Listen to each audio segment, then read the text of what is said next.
తుచ్చమైన రక్తమాంసాలతో కూడిన శరీరాన్ని కాసేపు ఆయన పక్కన పెట్టమన్నాడా? బయట హోరున వర్షం వస్తోంది, మాట తప్పకూడదు. తడిసిపోతే ఆయనకంత ఆనందంగా ఉండదు. గొడుగు పట్టి తీసుకెడతానని గొడుగు పట్టి తీసుకెళ్ళాడు తులసి శెట్టి ఇంటికి. ఇంత వర్షం పడుతోంది, ఎక్కడొస్తుందని తలుపు వేసుకు పడుకున్నాడు ఆయన. వెళ్ళి తలుపు కొట్టింది లోయి. ఆయన తలుపు తీశాడు. ఆయనేమో బయట నించున్నాడు. కబీర్ దాస్ గారు లోయి లోపలికి వెళ్ళింది. ఆయన తెల్లబోయి, ఇంత వర్షంలో ఎలా వచ్చావన్నాడు. నా భర్త తీసుకొచ్చాడండి. నీ భర్త ఎందుకు తీసుకొస్తున్నానో తెలిసే తీసుకొచ్చాడా అన్నాడు. తెలిసే తీసుకొచ్చాడు. అంతమంది మహాభక్తులకు అన్నం పెట్టడానికి సరుకులు ఇచ్చావు, తుచ్చమైన ఈ శరీరాన్ని మాట తప్పకుండా అప్పజెప్పన్నాడు, తీసుకొచ్చాడండి. బయటికి వచ్చి చూశాడు. కబీర్ దాస్ గారు రామనామ భజన చేస్తున్నారు. ఆయనని ఇలా చూశాడంతే. ఇన్నాళ్ల తన జీవితం, తాను సంపాదించినటువంటి డబ్బు, తాను అతిక్రమించిన శాస్త్రం, తాను మూట కట్టిన పాపం తనకి జ్ఞాపకం వచ్చి, ఆయనెక్కడ నేనెక్కడ, అంతటి మహాపురుషుడని వెంటనే అతని అజ్ఞానపు చీకట్లు విచ్చిపోయాయి. వెళ్ళి తిన్నగా కబీర్ దాస్ గారి కాళ్ళ మీద పడిపోయి కన్నీటితో ఆయన పాదాలు కడిగి అభిషేకం చేశాడు. ఆస్తినంత దానం చేసేశాడు. కబీర్ దాస్ గారికి శిష్యుడై తరించిపోయాడు. ఇంత వర్షం పడుతోంది, ఎక్కడొస్తుందని తలుపు వేసుకు పడుకున్నాడు ఆయన. వెళ్ళి తలుపు కొట్టింది లోయి. ఆయన తలుపు తీశాడు. ఆయనేమో బయట నించున్నాడు. కబీర్ దాస్ గారు లోయి లోపలికి వెళ్ళింది. ఆయన తెల్లబోయి, ఇంత వర్షంలో ఎలా వచ్చావన్నాడు. నా భర్త తీసుకొచ్చాడండి. నీ భర్త ఎందుకు తీసుకొస్తున్నానో తెలిసే తీసుకొచ్చాడా అన్నాడు. తెలిసే తీసుకొచ్చాడు. అంతమంది మహాభక్తులకు అన్నం పెట్టడానికి సరుకులు ఇచ్చావు, తుచ్చమైన ఈ శరీరాన్ని మాట తప్పకుండా అప్పజెప్పన్నాడు, తీసుకొచ్చాడండి. బయటికి వచ్చి చూశాడు. కబీర్ దాస్ గారు రామనామ భజన చేస్తున్నారు. ఆయనని ఇలా చూశాడంతే. ఇన్నాళ్ల తన జీవితం, తాను సంపాదించినటువంటి డబ్బు, తాను అతిక్రమించిన శాస్త్రం, తాను మూట కట్టిన పాపం తనకి జ్ఞాపకం వచ్చి, ఆయనెక్కడ నేనెక్కడ, అంతటి మహాపురుషుడని వెంటనే అతని అజ్ఞానపు చీకట్లు విచ్చిపోయాయి. వెళ్ళి తిన్నగా కబీర్ దాస్ గారి కాళ్ళ మీద పడిపోయి కన్నీటితో ఆయన పాదాలు కడిగి అభిషేకం చేశాడు. ఆస్తినంత దానం చేసేశాడు. కబీర్ దాస్ గారికి శిష్యుడై తరించిపోయాడు. భాగవతంలో అటువంటి ఉపాఖ్యానం ఉంది. ఎన్ని ఉపాఖ్యానాలను నేను చూపించగలను. అందుకే శంకర భగవత్పాదులు అంటున్నారు, మహాపురుషులతోడి సంగమున్నదే పరమభక్తులైన వారితో కలిసినటువంటి కూడిక. అటువంటి సంగము తప్పకుండా భగవంతుని యొక్క లోకమునకు నిన్ను తీసుకుని వెళ్ళగలదు. ఆ మాటలు అలా ఉంటాయి, అవి నిన్ను భగవద్లోకంలో నిలబెట్టగలవు, అంత శక్తివంతములు. కాబట్టి సారూప్యం తవ పూజనే శివ మహాదేవేతి సంకీర్తనే సామీప్యం శివభక్తి ధుర్య జనతా సాంగత్య సంభాషణే సాలోక్యంచ చరాచరాత్మకతను ధ్యానే సాయుజ్యం.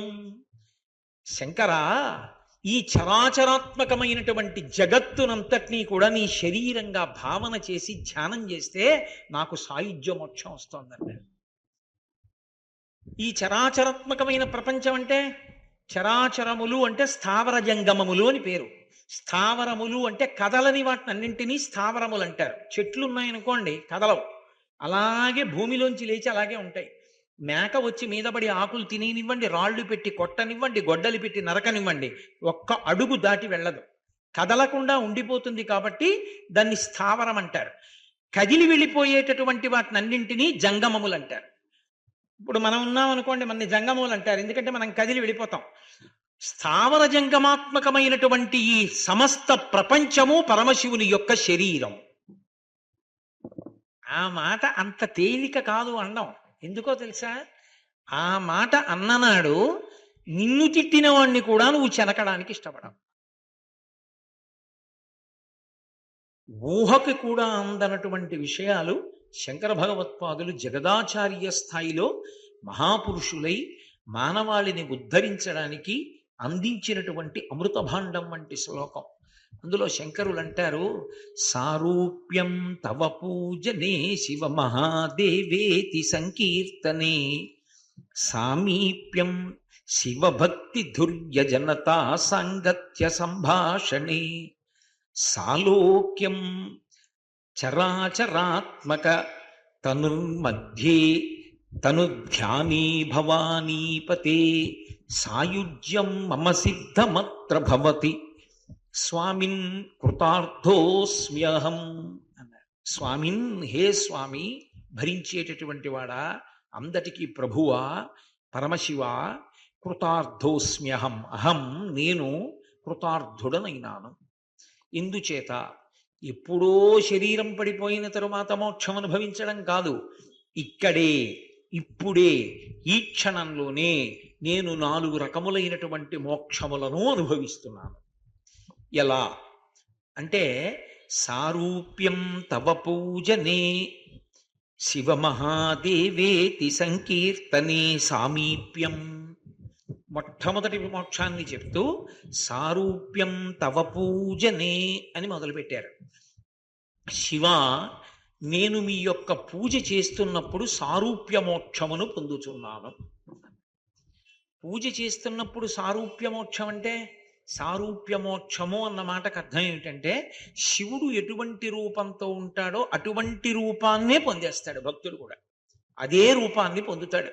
అందుకే ఇప్పటికీ అరుణాచలం వెడితే చాలా మందికి శివలింగం దగ్గర రమణ మహర్షి కూర్చున్నట్లు కనపడుతుంది. చంద్రశేఖరేంద్ర సరస్వతి మహాస్వామిని చూసి చాలా మంది పరమశివుణ్ణి చూసినట్లు అనుకునేవారు, అపర శివావతారం కింద కనపడేవారు. పూజ చేస్తున్నప్పుడు నేను శివుణ్ణి అగుచున్నాను కాబట్టి, నేను శివుణ్ణి అయిపోతున్నాను కాబట్టి, సారూప్యం తవ పూజనే, మీ పూజ యందు నేను మీ రూపాన్ని పొంది సారూప్య మోక్షం పొందుతున్నాను. దాన్ని ఒక మోక్షం కింద చెప్తారు. శివుడి రూపం ఎలా ఉంటుందో అదే రూపాన్ని పొందుతారు. నేను యథార్థం కూడా ఒకప్పుడు కాశీపట్టణంలో అనుకోకుండా నాకు ఒక మహాపురుషుణ్ణి సందర్శించేటటువంటి అదృష్టం కలిగింది. ఆయన నాతో ఒక మాట చెప్పారు. ఏమయ్యా, నా చేతి వంక చూడు అన్నారు. నేను ఆయన చేతి వంక చూశాను. చూస్తే చేతిలో త్రిశూలం ఉంది. నేను తెల్లబోయాను. అందరి గీతలు ఇలా ఉంటే ఆయన గీత ఒక్కటే నిలువుగా ఉండి త్రిశూలం వచ్చింది. అదేమిటండి త్రిశూలం ఉంది చేతిలో అన్నాను. ఆయన అన్నారు, నేను కొద్ది రోజుల్లోనే విశ్వనాథుడి యందు ఐక్యమవుతున్నానయా, వచ్చేసారి నువ్వు కాశీ వచ్చేటప్పుడు నేను ఉండను శరీరంతో, నేను విశ్వనాథుడి రూపంలో ఉంటానన్నారు. అని ఆయన నన్ను దగ్గరికి పిలిచి నా నుదురు చూడు అన్నారు. నేను దగ్గరగా వెళ్ళి చూస్తే ఈ నుదుటి మీద ఉన్న 3 గీతలకి బదులుగా స్ఫుటంగా 3 విభూతి రేఖల లోపల నుంచి కాంతులతో కనపడుతున్నాయి. ఆయన అక్కడ వరకే నాకు చూపించారు. చూపించి, నేను శివుడి రూపాన్ని పొందుతున్నాననడానికి ఇది ప్రబల సాక్ష్యం. అంత తపస్సు చేశానయ్యా జీవితంలో, 90 ఏళ్ళు వస్తున్నాయి, శివస్వరూపాన్ని పొందుతాను. వచ్చేసారి నువ్వు వచ్చినప్పుడు నేను నీకు కనపడను, విశ్వనాథుడి రూపంలో ఉంటాను. ఎందుకో నిన్ను పిలిచి చెప్పాలనిపించింది, నిన్ను పిలిచి చెప్పాను అన్నారు. నేను నిజంగా తెల్లబోయాను. ఆయన ఎందుకు పెట్టారో కూడా తెలియదు నాకు. వాళ్ళ ఇంట్లో ప్రత్యేకంగా కూర్చోబెట్టి భోజనం పెట్టి పంపించారు. ఆయన ఎవరో నాకు తెలియదు, నేనెవరో ఆయనకి తెలియదు.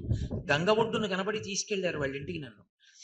సారూప్యం తవ పూజనే, శివస్వరూపాన్ని పొందుతారు. పూజ చేసేటప్పుడు నేను శివరూపాన్ని పొందుతున్నాను, అది మోక్షం. ఎలా అంటే, అసలు కీలకం ఎక్కడున్నది అంటే, మనకి లోకంలో భక్తికి సంబంధించినంత వరకు భ్రమరకీటక న్యాయము అని ఒక మాట ఉంది. భ్రమరకీటక న్యాయం అంటే, పువ్వులో పురుగు ఉంటుంది.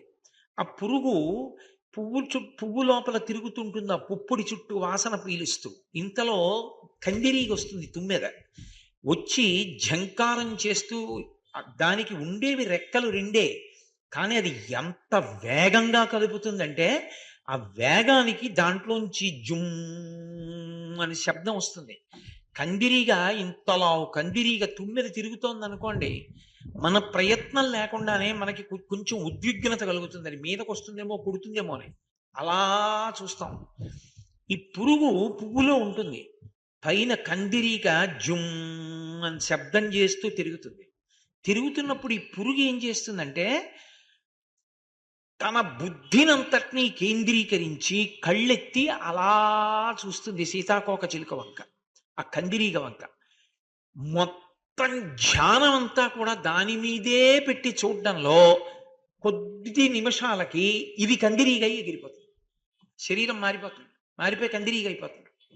భ్రమర కీటక న్యాయం అంటారు దాన్ని సంస్కృతంలో. అలా మారతాయి కీటకాలు, భ్రమరములై ఎగిరిపోతుంటాయి.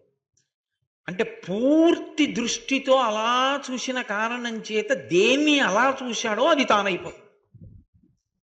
పూజలో అలా చూడు భగవంతుడు, అది శంకరాచార్యుల వారి ప్రతిపాదన. అందుకే నా రుద్రో రుద్రమర్చయేత్ అని మహన్యాసంలో ఒక మాట చెప్తారు. అసలు రుద్రుడివి కాకుండా నువ్వు రుద్రుణ్ణి పూజ చెయ్యలేవు. రుద్రుడివి కావాలంటే న్యాసము అని ఒక మాట ఉంటుంది. న్యాసము అన్న మాటకు అర్థం ఏమిటంటే నిక్షేపించుట అని.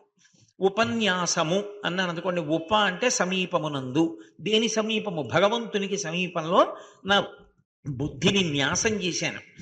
న్యాసం చేశాను కాబట్టి బుద్ధి భగవంతుడికి దగ్గరగా ఉంది కాబట్టి దానికి సంబంధించిన ఆలోచనలే మనసులో తిరుగుతుంటే ఆ మాటలే నాలోంచి ఉపన్యాసంగా పైకొస్తున్నాయి.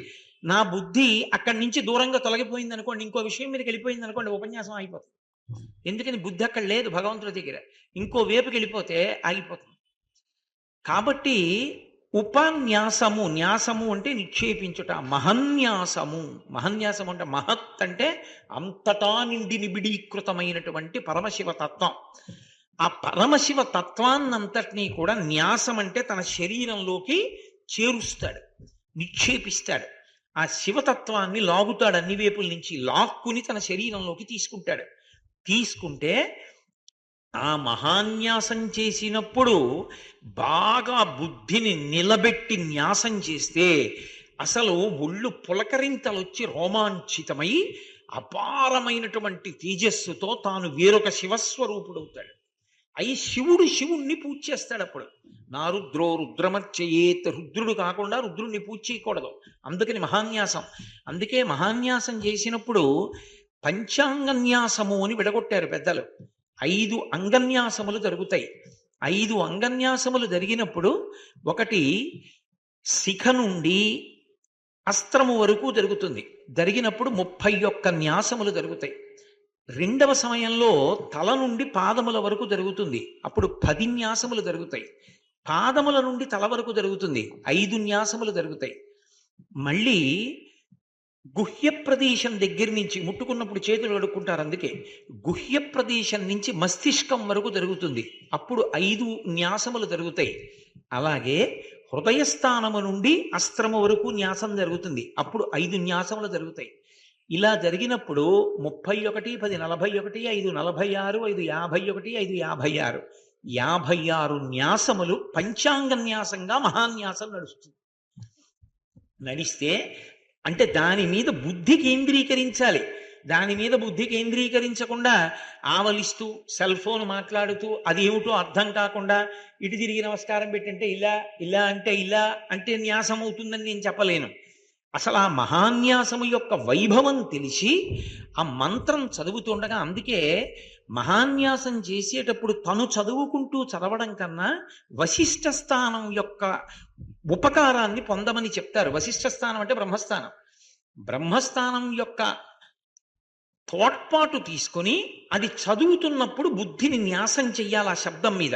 శబ్ద బ్రహ్మమయీ చరాచరమయీ జ్యోతిర్మయీ వాంగ్మయీ అని దాని మీద న్యాసం చేసి అన్ని దిక్కులా ఉన్నటువంటి పరమశివుని యొక్క తలలను చెప్తారు. అదిగో సజ్జోజాతం అఘోరం తత్పురుషం ఈశానం వామదేవం అని చెప్తున్నప్పుడు ఆ ముఖాల వంక చూస్తూ ఒక్కొక్క ముఖం ఒక్కొక్క దిక్కుని చూస్తూ ఏం చేస్తూ ఉంటుంది, దాని వైభవం ఏమిటి అన్నది లోపల నడుస్తూ ఉండగా పరవశంతో రోమాంచితమై ఆ భగవంతుని యొక్క తేజస్సుని, పరమశివ తేజస్సును అంతటినీ తనలోకి తీసుకుంటాడు. తీసుకున్నప్పుడు తత్వతః తేజస్సు రీత్యా ఆయన శివుడు అవుతాడు. అప్పుడు ఆయన శివుడైతే అభిషేకం వరకే పనికొస్తాడు. తర్వాత ఆ న్యాసంతో లేచి ఇంట్లోకి వెళ్ళడానికి పనికిరాడు. ఆ తేజస్సును తట్టుకోదు కాబట్టి దిగ్విమోకం చేయాలి. మళ్ళీ ఆ తేజస్సుని ఏ మహత్స్వరూపంలోంచి తను పుచ్చుకున్నాడో అందులోకే మళ్ళీ అప్పజెప్పేస్తాడు. మళ్ళీ దాన్ని తీసుకెళ్లి బ్రహ్మాండానికి అప్పజెప్తాడు. అప్పజెప్పి ఈ పుణ్యాన్ని మాత్రం తన ఖాతాలోకి తీసుకుంటాడు. అభిషేకాన్ని తీసుకుని బయలుదేరతాడు ఇంటికి. అసలు నిజంగా నమకం చమకం జరుగుతున్నప్పుడు నమక చమకముల యొక్క వైభవాన్ని తెలుసుకుని ఆ మంత్రం చదువుతూ ఉండగా పరమశివ వైభవాన్ని లోపల భావన చేస్తూ తదేక దృష్టితో అభిషేకం చేశాడనుకోండి, రెండు సిద్ధిస్తాయి. ఒకటి, అలా అభిషేకం చెయ్యగలిగినటువంటి ప్రజ్ఞాశాలి ఎవరైనా మూర్తికి అభిషేకం చేస్తే మూర్తి విశేషమైన తేజస్సుని పుంజేసుకుంటుంది. అప్పటి వరకు ఒక తేజస్సు ఉంటుంది. అలా అభిషేకం చేశారనుకోండి, ఆ మూర్తికి జీవకళలు పెరిగిపోతాయి. ఎంత కొట్టొచ్చినట్టుగా తేజస్సు వచ్చేస్తుంది మళ్ళీ అలంకారం చేసేటప్పటికి. రెండు, ఎవరు అలా అభిషేకం చేశాడో ఆయన గొప్ప తేజస్సుని పొందుతాడు. అది నా రుద్రో రుద్రమర్చయేత్. శివుడు కాకుండా శివుణ్ణి నువ్వు ఆరాధించలేవు. కాబట్టి అసలు పూజ చేసేటప్పుడు సారూప్యం తవ పూజనే అని శంకర భగవత్పాదులు అన్నారు. అంటే ఆ మాటకు అర్థం ఏమిటంటే, ఎప్పుడు నేను కోటేశ్వరరావుని పనికి మాలిన వాడిని చేతకాని వాడిని అంటూ కూర్చుని పూజ చేయడం కాదు. ఒక కీటకము కందిరీగని చూస్తూ దృష్టంతా దాని మీద పెట్టేసిన కారణం చేత తాను కందిరీగ ఎలా అయిపోయిందో అలా పరమశివుని యందు దృష్టి పెట్టాలి. అలా దృష్టి పెట్టినటువంటి కారణం చేత తాను శివ తేజస్సుని పొందేస్తుంటాడు. దీన్నే శివమహాపురాణంలో ఒక విశేషం చెప్తారు. అందుకే నమక చమక వైభవాన్ని జాగ్రత్తగా తెలుసుకుని ఆ శివతత్వం బాగా వంట పట్టినటువంటి వాడు అభిషేకం చేసి దిగ్విమోకం చేసి బయటికి రాగానే పూజామందిరంలోంచి ఎవరైనా ఆయన్ని కాని చూస్తే ఆ చూసిన వాడికి త్రివేణీ సంగమ స్నాన ఫలితం వేసేయమన్నారు. ఆయన బట్ట విప్పకముందు, అంటే ఆయన పూజ చేసుకుని బయటికి వచ్చినటువంటి బట్ట విప్పి మామూలు బట్ట కట్టేసుకున్నాడు అనుకోండి, అప్పుడు ఇక ఉండదు. ఆయన ఆ పూజ బట్టలతో దిగి రాగానే ఆయన దగ్గరికి వెళ్ళి చూశారనుకోండి, వెంటనే ఏం వెయ్యాలంటే అలా చూసిన వాడెవడో వాడికి త్రివేణీ సంగమ స్నాన ఫలితం వేసేయమన్నారు. సంకల్ప సహితంగా చేసినట్టే. అంటే అది శివస్వరూపాన్ని చూసినటువంటి ఫలితం. దాన్ని త్రివేణీ సంగమ స్నాన ఫలితంతో సమానంగా దర్శనం చేసిన వాడి ఖాతాలో వేస్తారు. అంటే పూజ చేసేటప్పుడు కేవలంగా పూజ చేస్తున్నామని కాకుండా అసలు ఆ తేజస్సు ఆ మూర్తిని చూస్తున్నప్పుడు ఎంత ఆనందం అనుభవించాలి అన్నది చెప్తుంది. అందుకే అసలు నమక చమకాలు కాదండి, అసలు నమక చమకాల వరకు ఎందుకు, అక్కడ వరకు వెళ్ళమని చెప్పలేదు యజుర్వేదం. యజుర్వేదం ఏం చెప్పిందంటే ఎవరికి ఫలితం వస్తోందని చెప్పిందంటే అభిషేకం వరకు అక్కర్లేదు. ఎక్కడ అసలు శివ తేజస్సుని పుంజుకు నిలబడిపోతాడంటే భక్తుడి కోరికలన్నీ ఎక్కడ తీరిపోతాయి అంటే ఆపాతాళ నభస్థలంత భువన బ్రహ్మాండమా విస్ఫుర జ్యోతిస్ఫాటిక లింగ మౌళి విలసత్పుర్నిందువంతామృతై అస్తోకప్లుతమేకమీశమనిశం రుద్రాను వాకాం జపన్ ఝాయేత్ ఈప్సిత సిద్ధయే. జపన్, అభిషేకం చేయమని చెప్పలేదు. నువ్వు జపం చేయి, రుద్రాన్ని నమక చమకాల్ని జపం చేయి. కూర్చుని ఆ భావనతో వెన్నుపాము నిటారుగా పెట్టి శివ తేజస్సుని నమక చమకాల్లో చెప్పిన వాటి వ్యాఖ్యానాలు మనసులో మెదులుతుండగా ఆ శివతత్వాన్ని అదే దృష్టితో చూస్తూ మధ్యలో ఆఫీస్కి వెళ్ళాక ఏమవుతుంది, ఇవాళ కూరలు ఏం తెచ్చుకోవాలి, రేపు తాడేపల్లిగూడెంలో ఉపన్యాసం ఏం చెప్పాలి, ఇవి కాదు. ఆ శివ తేజస్సునందే మనసు పెట్టి అసలు శివలింగ స్వరూపాన్ని ధ్యానం చేస్తే చాలు. ఎలా చేస్తావు? ఆపాతాళ నభస్థలంత భువన బ్రహ్మాండమా విస్ఫురత్. పాతాళం దగ్గర నుంచి స్వర్గలోకం వరకు పెరిగిపోయినటువంటి బ్రహ్మాండ స్వరూపమైనటువంటి శివలింగం, దాని మీద చంద్రబింబం, చంద్రబింబం నుంచి పడుతున్నటువంటి అమృతధార, ఆ అమృతధారలో తడిసిపోయినటువంటి శివలింగం. అసలు ముందు అది ధ్యానం చెయ్యాలి. అది ఏమీ లేకుండా ఉత్తినే నేను గడగడ చదివేస్తానండి, నేను అభిషేకం చేసేస్తానండి అంటే ఆ ధ్యానం లేనిది నీకు ఎక్కడి నుంచి వస్తుంది? ఆ తాదాత్మ్యత ఎక్కడి నుంచి వస్తుంది నీకు? అసలు ముందు అందుకే లఘున్యాసము మహాన్యాసము అని రెండు కింద విడిపోతుంది అభిషేకంలో. న్యాసం చేసేటప్పుడు మహాన్యాసంతో ఒకసారి చేస్తారు, ఒక్కొక్కసారి దాని యందు నిష్ణాతులైతే లఘున్యాసం చేసి అభిషేకం చేసేస్తారు. ఆ చేసేటప్పుడు అలా ధ్యానం చేస్తే నీవు శివుడు అవుతావు. ఎలా అవుతావో తెలుసా? నేను మీకు ఒక ఉదాహరణ చెప్పాలి అంటే శివలింగం ఎలా ఉంటుంది? ఇలా ఉంటుంది. దానికి కరచరణాదులు ఉండవు, కాళ్ళు చేతులు ఉండవు, అరూపరూపి అంటారు. అందుకే ఇప్పుడు ఆ శివలింగ రూపం ఇలా గుండ్రంగా ఎందుకు వస్తుందంటే మనని అనుగ్రహించడానికి అలా వచ్చింది. నీ రూపంబు నీ రూపంబు కనంగా నాకున్ దృష్టి లేదు అంటాడు దుర్జటి. అసలు నిన్ను నేను ఎలా చూడాలో నాకు అర్థం కావట్లేదు. నువ్వే అనుగ్రహించి నాకు చూపించవయా, అసలు నువ్వు ఎలా ఉంటావో అంటాడు. నీ రూపంబు తలంపగా తుది మొదల్నే కాన నీవైన చోర అరారమ్మనియంచు చెప్పవు వృధారంభంబులింకేటికిన్ పాలన్ముంచుము నిటముంచుమిక నిన్నే నమ్మినాడంజుమి శ్రీరామార్చిత పాద పద్మయుగళా శ్రీకాళహస్తీశ్వర అన్నాడు. నాకు అర్థం కావట్లేదు అసలు ఈ శివలింగ తత్వం. ఈశ్వర నువ్వే చెప్పు, పాలను ముంచుతావో నీళ్లలో ముంచుతావో నీ ఇష్టం, చెప్పినా చెప్పకపోయినా నీ ఇష్టం, చెబితే నాకు అర్థం అవుతుంది, లేకపోతే నాకు అర్థం అవట్లేదు అన్నాడు. ఇలా ఉంటుంది శివలింగం. ఇలా ఉన్న శివలింగం మన కోసమని తగ్గుతూ వచ్చి అలా కనపడుతోంది అభిషేకం పొందడానికి. అది నిజానికి వ్యాప్తి చెందింది అనుకోండి. ఇలా ఉన్నది ఇలా ఇలా ఇలా అలా చుట్టుకుంటూ వెళ్ళింది అనుకోండి. అప్పుడు ఈ బ్రహ్మాండం అంతా ఏమిటి? శివలింగం. అప్పుడు నేనెవరు? అందులో నేనున్నప్పుడు నేను శివుణ్ణి. శివలింగం కన్నా భిన్నమన్న భావనతో మొదలు పెట్టకూడదు. నువ్వు కూడా అందులో అంతర్భాగానివి. మరి పూజ ఎలా చేస్తావు? అందులో నువ్వు అంతర్భాగం అయితే నువ్వు దానికి ఎలా చేస్తావు అంటే, శంకరుడు వేరొక చోట చెప్తారు షట్పదిలో, కెరటము సముద్రమును పూజించినట్టు.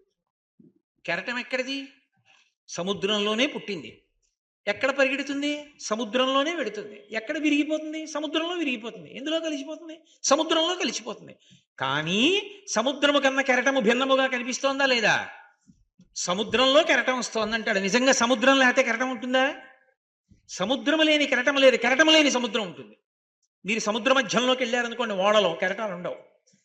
కెరటము సముద్రాన్ని పూజ చేస్తే ఎలా ఉంటుందో శివలింగ ధ్యానము చేసి అభిషేకం చేయడం అలా ఉంటుంది. అప్పుడు తాను శివుడు అవుతాడు. అప్పుడు ఆ తేజస్సు పొందుతాడు. అప్పుడు ఆ వాక్కుకు ఆ బలం వస్తుంది. ఆయన ఆశీర్వచనానికి ఆ శక్తి వస్తుంది. తాను తరిస్తాడు.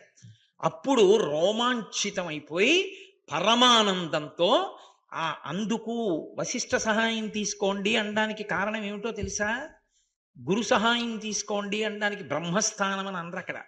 వశిష్ఠ సహాయం తీసుకోండి అని ఎందుకంటారంటే, నువ్వు అటువంటి వాక్కు మనసు పని చెయ్యనటువంటి ఆనందం అనుభవించేస్తుంటే అది తెగిపోకుండా ఉండడానికి ఆయన చదువుతూ ఉంటాడు సుస్వరంతో. నువ్వు రమించిపోతూ చేస్తుంటావు. అంతేగాని పక్కవాడితో మాట్లాడుతూ, వాడితో మాట్లాడుతూ, వీడితో మాట్లాడుతూ, సెల్ ఫోన్ మాట్లాడుతూ నమ్మకం చదవడం, చమకం చదవడం, అదే నమ్మక చమకాలు చదవడం అంటే. అలా రమించిన వాడెవరు ఉంటాడో వాడు శివరూపమునే పొందుచున్నాడు, కీటకము భ్రమరమైనట్టు. కాబట్టి శంకరులు అన్నారు, ఎప్పుడో రావడం ఏమిటి సారూప్య మోక్షం? ఇప్పుడే ఇక్కడే ప్రతిరోజు పొందుతున్నాను. నిన్ను అభిషేకం చేస్తున్నప్పుడు, నిన్ను పూజ చేస్తున్నప్పుడు నేను సారూప్యాన్ని పొందుతున్నాను. నీలా నేను అయిపోతున్నాను. కాబట్టి ఆ మోక్షం నాకు వస్తోంది. కాబట్టి సారూప్యం తవ పూజనే శివమహాదేవేతి సంకీర్తనే సామీప్యం. శ్లోకాన్ని కొద్దిగా మార్చి చదవాలి అప్పుడు వ్యాఖ్యానం సమయంలో. కాబట్టి నాకు సామీప్య మోక్షం వస్తోంది. ఎప్పుడు అంటే శివమహాదేవేతి సంకీర్తనే సామీప్యం. శివ మహాదేవా అని నేను బ్రహ్మాండమైనటువంటి కీర్తన చేస్తున్నప్పుడు నేను సామీప్య మోక్షమునందున్నాను. సామీప్యం అంటే దగ్గరగా ఉండడం. దగ్గరగా ఉంటే సామీప్యం అంటారు. అప్పుడు శివుడు ఇలా కూర్చుని ఉంటే శివుడికి పాదాలకు దగ్గరగా కూర్చుంటాడు. ఎలా జరుగుతాడు? అలా జరగడానికి శివుడు అక్కడ ఉన్నాడండి అంటే వెళ్ళి కూర్చోవచ్చు. శివుడు అంతటా ఉన్నాడు. మరి నువ్వు ఎలా దగ్గరికి వెడతావు అంటే సంకీర్తనే. సంగీతంలో రెండు ఉంటాయి, కీర్తన కృతి అని రెండు ఉంటాయి. కీర్తన అంటే భగవంతుని యొక్క గుణములను కీర్తన చేయడం, భగవత్ తత్వాన్ని కీర్తించడం. ఇంకొకటి ఉంటుంది, దాన్ని కృతి అంటారు. కృతి అంటే భగవత్ తత్వానికి సంబంధించినటువంటి విశేషాల్ని తాను అనుభవించి గానం రూపంలోకి తీసుకురావడం. కీర్తన చేసేటప్పుడు ఏమవుతుందంటే, అందుకే కీర్తనకి సుఖబ్రహ్మ. ఆ కీర్తన చేసేటప్పుడు ఏమవుతుందంటే పరమ సంతోషాన్ని పొందేస్తాడు. ఆనందంతో ఆ కీర్తన చేస్తూ చేస్తూ చేస్తూ పాట పాడుతూ శివమహాదేవేతి సంకీర్తనే నాదం అని ఒక మాట ఉంటుంది. త్యాగరాజస్వామి నాదతను మనిషం శంకరం అంటారు. నాదము ఎవరు అంటే పరమశివుని యొక్క స్వరూపము. నాదం అంటే స్వరము, రాగము అని రెండు సంగీతంలో ప్రక్రియలు. గానం చేస్తుండగా ఈ శబ్దమంతా ఎక్కడ నుంచి ఉత్పన్నమవుతోందో చెవులు మూసుకుని వింటే లోపల నుంచి జుమ్ అని శబ్దం వస్తూ ఉంటుంది. లోపల నుంచి ఎక్కడ ఆ ధ్వని బయలుదేరుతోందో అక్కడికి వెళ్ళిపోతాడు. వెళ్ళిపోయినప్పుడు ఒక్క క్షణం ఆపేస్తాడు పాటని. ఆపేసి ఆ నాదమునందు లీనమైపోతాడు. ఆ నాదమునందు లీనమైపోయినప్పుడు తాను శివుడైపోయి ఉన్నాడు. శివుడికి దగ్గరగా జరిగిపోయాడు. ఆ నాదమే శివుని యొక్క శరీరము. అక్కడికి వెళ్ళిపోతాడు. అందుకే సంగీతం నాదోపాసన అనడానికి కారణం అదే.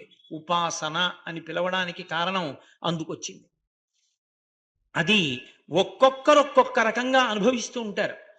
మహానుభావుడు ముత్తుస్వామి దీక్షితారు వారు అమ్మవారిని కీర్తన చేస్తుంటే ఎంత సామీప్యమునకు వెళ్ళిపోగలిగేవారంటే, ఆయన చిట్ట చివర మహారాజు పరిగెత్తుకొచ్చి చెప్పాడు, నా ఏనుగు శ్మశానంలోకి వెళ్ళి ఘీంకరిస్తోంది, అమంగళం జరుగుతుంది, ఎవరో మహాత్ముడు వెళ్ళిపోతాడు, నాకు ఆపద వస్తుందేమో అనుకుంటున్నానన్నాడు. నీకేం అవదన్నారు అని ఆయన గమనించారు. నేనే శరీరం విడిచిపెట్టే సమయం ఆసన్నమైపోయిందని శిష్యులందరినీ పిలిచి పాట పాడమని పశుపాశ విమోచని కామాక్షి అని కీర్తన చేశారు.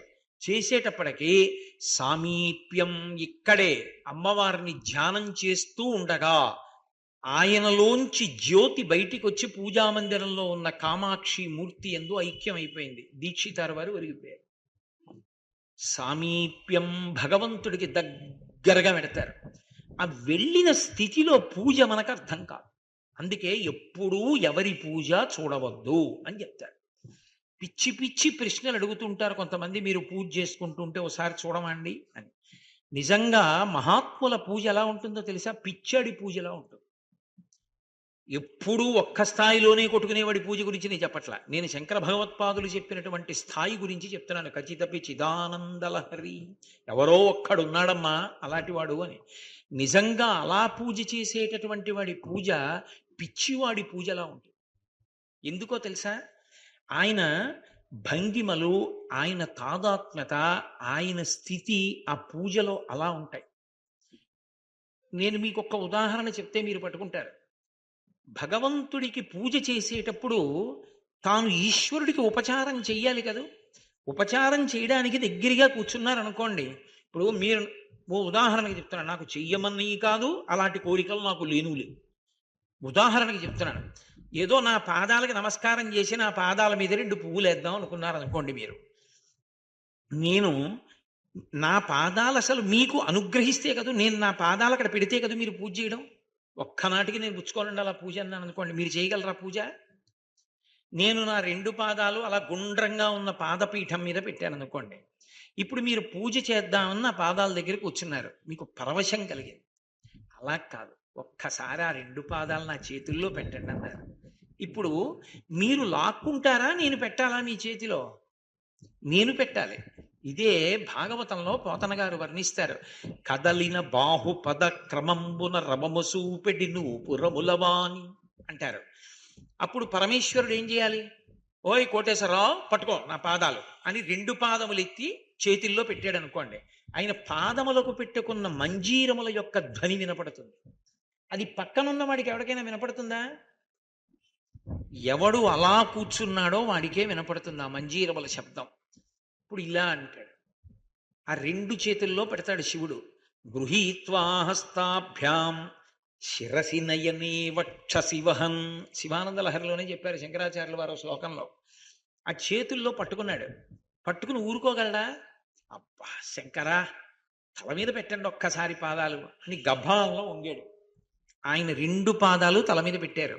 ఆయన సరిగ్గా 2 పాదాలు ఊంచుకోవడానికి అవకాశం ఉంటుందా తల మీద పెట్టినప్పుడు? అదేమన్నా గుండ్రంగా ఉంటుందా? ఆ పాదాలు జారతాయి. అందుకని ఆయన దగ్గరికి రా అని నా భుజాలు 2 మీద 2 పాదాలు వేశాడు. ఇప్పుడు ఆ స్పర్శ సుఖాన్ని అనుభవిస్తున్నాడు. పరమశివ పాదాలు తగులుతున్నాయి. ఆనందపడిపోయాడు. ఆయన ఇలా వంగి చెమటలు పట్టేసి పరవశంలో ఉన్నాడు. నీకేమవుతుందా, నీకేం అర్థమైందా పూజ చూస్తే? ఆయనకేం రాదండి ఏమిటో అలా వంగున్నాడు కాసేపు అంటారు. అందుకే మహాత్ముల యొక్క పూజ ఎప్పటికీ ఎవరికీ అర్థం కాదు. అది సాధ్యం కాదు అర్థం చేసుకోవడం. ఎందుకనంటే ఆయన జరుగుతాడు ఈశ్వరుడికి దగ్గరగా. ఆ జరగడం అనేటటువంటిది ప్రజ్ఞా విశేషం. అది కొన్ని కోట్ల జన్మల తర్వాత భక్తి ద్రవిస్తుంది. మీరు బాగా గుర్తుపెట్టుకోవాలి, కామము చేత ఘనీభవిస్తుంది, భక్తి చేత ద్రవీకరింపబడుతుంది, అంటే ద్రవంగా మారుతుంది. ఎందుకో తెలుసా?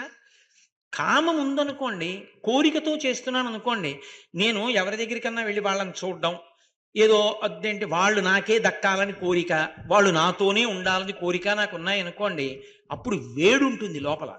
వాడు నాకు దక్కడేమో, నాకొక్కడికే ఉండడేమో, పక్కవాడితో కూడా ఉంటాడేమో, నాతోనే స్నేహం చేయడేమో, అది వేడిని కల్పిస్తుంది. వేడిని కల్పిస్తే ఏమవుతుందంటే గట్టి పడిపోతుంది మనసు. గట్టి పడిన కొద్దీ వికృత చేష్టలు చేస్తుంది.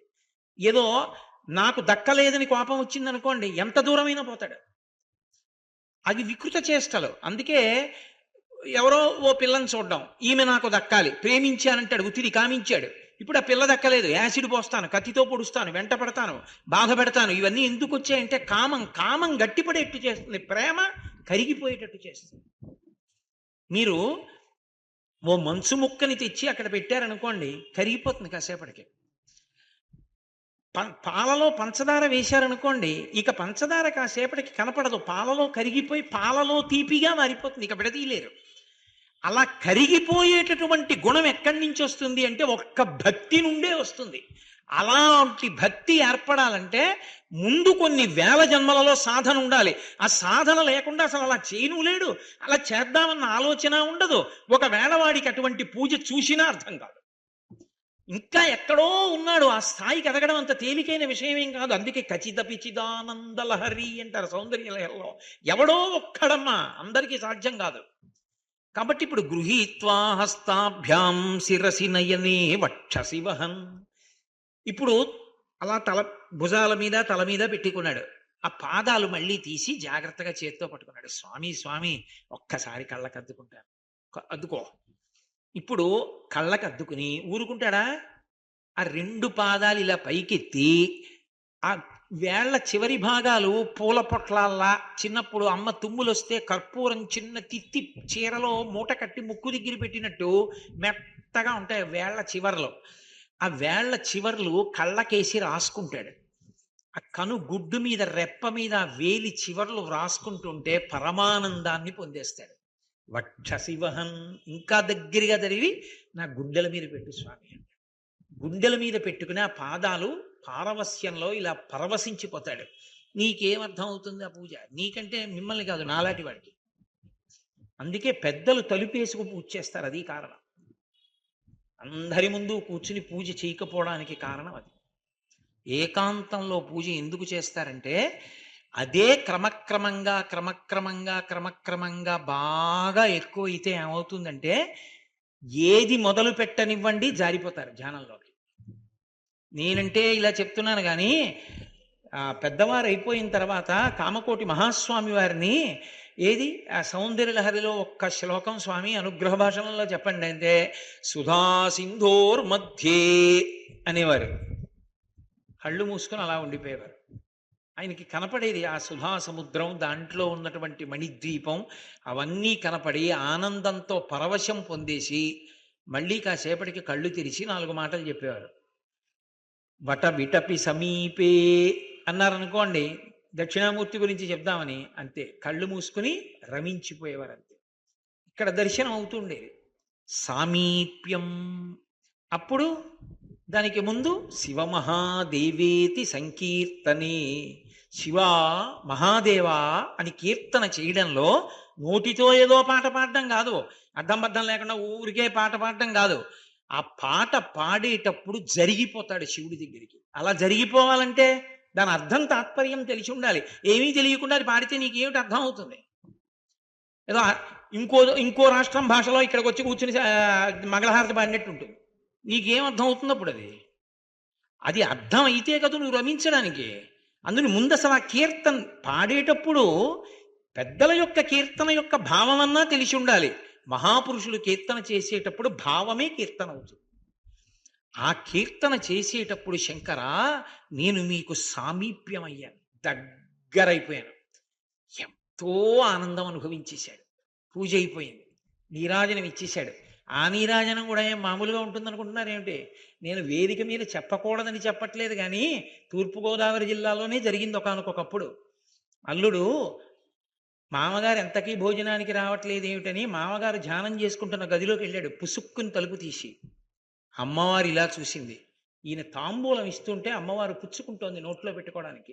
పరదేవత ముందు కూర్చుంటుంది పెద్దల కోసం. అంతటి భక్తి తత్పరులైన వారి పూజ అందుకోవడానికి ఈశ్వరుడు వచ్చి కూర్చుంటాడు అక్కడ. అది శంకర భగవత్పాదుల ప్రతిపాదన. కాబట్టి ఎక్కడో ఏమిటి మోక్షం? ఆ పూజ పూర్తయిపోయి నీరాజనం ఇచ్చినప్పుడు ఆ పాదాల కాంతులు ఇలా నీరాజనం తిరుగుతుంటే పరమశివుడి యొక్క చేతులు, ఆయన కుండలాలు, ఆయన కిరీటం, ఆయన జుత్తు, ఇటు పక్కకు వచ్చేటప్పటికి పార్వతీదేవి యొక్క కిరీటం, ఇలా వచ్చేటప్పటికి అమ్మవారి చెయ్యి, చేతిలో ఉన్న ఇక్షుదండం, అమ్మవారి ఎర్రటి పవిట కొంగు, అమ్మవారి చీర, పాదాలకున్న మంజీరాలు, ఇలా నీరాజనం తిరుగుతూ ఉంటుంది.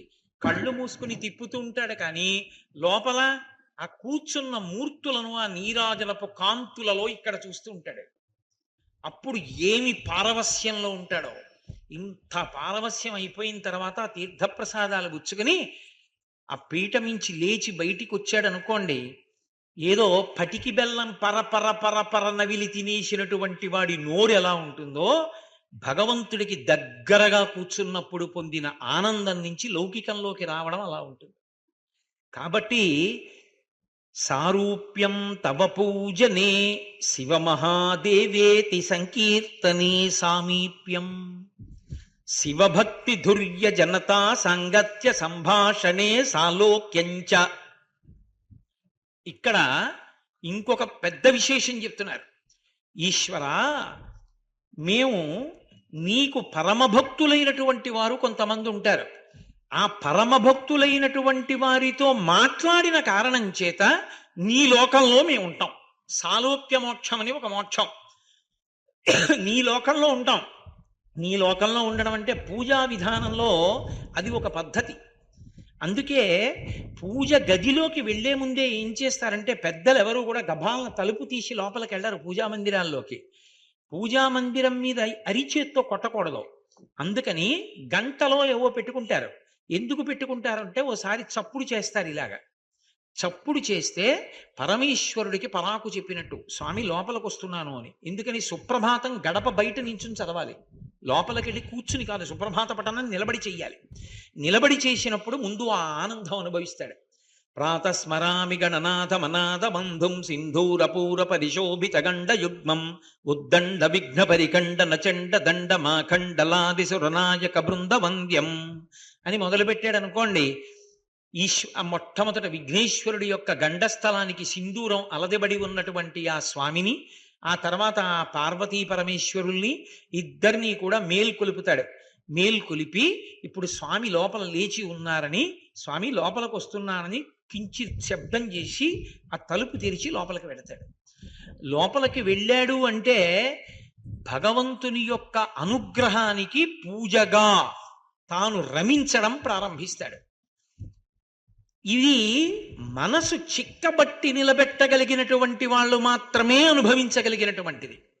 కానీ సాలోక్యం అన్న మాటకు అర్థం, ఆ గది లోపలికి వెళ్ళినప్పుడు కొంతమంది ఏం చేస్తారంటే, మనసులో ఎలా భావన అది చాలా కష్టమైన విద్య అనుకోండి. అమ్మవారికి సంబంధించిన శ్రీ విద్యా తంత్రంలో చెప్తారు, ఈ కళ్ళు తెరిచి ఉంచుతారు, కానీ లోపల మనసు ఏది చూస్తూ ఉంటుందో దాన్ని చూస్తుంది. కానీ లోనేత్రం, ఈ మాంసనేత్రం ఎదురుగుండా చూసిన దాన్ని మనసు పుచ్చుకోదు. పుచ్చుకోకుండా కవాటం తెగిపోతుంది. ఇక్కడ ఇలా ఉంటాడు, అలా చూస్తూ ఉంటాడు, చూస్తున్నాడు కదా అని వాళ్ళు అనుకుంటారు. చూస్తూ ఉంటాడు, ఇలా అంటుంటాడు, అంటుంటాడు. లోపల పరదేవత పాదాలకి పసుపు రాసి, పారాణి రాసి, జాజిపూలతో పూజ చేస్తూ ఉంటాడు. ఈ నేత్రంతో ఇటు చూస్తున్నట్టుంటాడు, లోనేత్రంతో అమ్మవారి పాదాలు చూస్తుంటాడు. అది సామాన్యమైన ఉపాసన కాదు, అది ఒక స్థాయి దాటిన తరువాత పొందుతారు. అటువంటి వారు అసలు పూజా మందిరంలోకి ప్రవేశించేటప్పుడే వారు ఏ పూజ చేస్తున్నారో ఆ లోకం కింద భావన పొందుతారు. అదొక గమ్మత్తు. ఏదో పరదేవతని పూజ చేస్తున్నాడు అనుకోండి, మణిద్వీపంలో తాను వెళ్ళి కూర్చున్నాను, ఇదిగో కామధేనువులు చింతామణులతో కూడుకున్నటువంటి మందిరంలో నేనున్నానంటాడు. అంతేకాని నా పూజ గది రాళ్ళు టైల్స్ నేనే ఇచ్చానండవు. చింతామణి గృహంలోకి వచ్చాను నేను, అవుగో కామధేనువులు కల్పవృక్షాలు, ఆ భావన చేస్తూ నేను అక్కడికి వచ్చానని అదిగో అమ్మ. అంతేగాని నేనే కాశీ నుంచి పట్టుకొచ్చిన అన్నపూర్ణమ్మ విగ్రహం అండవు. అదిగో అమ్మ అన్న భావనతో కూర్చున్నప్పుడు అసలు ఆ కూర్చోవడం, ఆ లోపలికి వెళ్ళడమే పారవస్యం. అప్పుడు సాలోక్యం, అమ్మవారు ఉన్న లోకం, పరమశివుడు ఉన్న లోకం, విష్ణువు ఉన్న లోకం, ఏ లోకం అంటే ఆ లోకంలోకి తాను ప్రవేశించి పూజ చేస్తాడు. అది ఒకటి బాహ్యంలో పద్ధతి. శంకర భగవత్పాదులు అంటున్నారు చాలా తేలిక ఏమిటో తెలుసా సాలోక్యం అన్నది. ఆ భగవంతుని యొక్క భక్తిని కడుపు నిండా అనుభవించినటువంటి వాళ్ళు మాట్లాడుతున్నప్పుడు ఆ మాటలు వింటుంటే చాలు మనం కూడా అలాగే చేసేస్తున్నట్లుగా అనిపిస్తుంది. అప్పుడు సాలోక్యం, ఆలోకంలోనే ఉంటాం. వాళ్ళు ఎటువంటి వాళ్ళు? శివభక్తి ధుర్య జనతా సాంగత్య సంభాషణే సాలోక్యంచ. పరమభక్తి తత్పరులైనటువంటి వారితో మాట్లాడేటటువంటి మాటలు మనని కూడా ఆలోకమునందు ప్రవేశపెడతాయి. ఆయన మహాభక్తులు. ఆయన కాశీపట్టణం వెళ్ళి యాత్ర చేసి తిరిగి వచ్చాడు. అందుకే యాత్ర చేసి ఎవరైనా వస్తే వెంటనే వాళ్ళ కాళ్ళకి నమస్కారం చేస్తారు. యాత్ర చేసి వచ్చినటువంటి వాడు యాత్రకి సంబంధించినటువంటి విశేషాలు చెప్తాడు, చెప్పగలిగిన ప్రజ్ఞాశాలి అయి ఉంటే.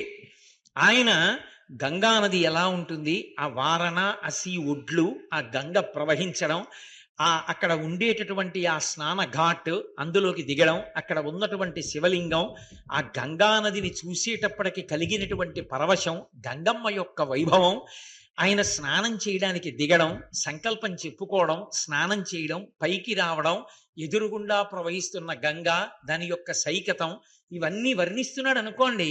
వర్ణించి ఇలా స్నానం చేశాను అన్నాడు అనుకోండి. ఆయన గంగా స్నానం చెప్పేటప్పటికి మీరు కూడా గంగా స్నానం చేస్తారు. మీరు కూడా కాశీలో ఉంటారు, మీరు గంగను చూస్తారు, మీకు ఒళ్ళు తడిసిపోయిన అనుభూతే కలుగుతుంది. అంటే శివభక్తి తత్పరులైనటువంటి, శివభక్తి తత్పరులు అంటే నా ఉద్దేశం విష్ణుభక్తి ఉండకూడదని కాదు. విష్ణుభక్తి అన్నా శివభక్తి అన్నా ఒకటే నేను చెప్తున్నానని గుర్తుపెట్టుకోవాలి మీరు. ఆ భక్తి కలిగినటువంటి వాడితో మాటలున్నాయే అవి భగవంతుని యొక్క లోకానికి తీసుకెళ్ళగలవు, నీ యొక్క ప్రయత్నం అక్కర్లేకుండా.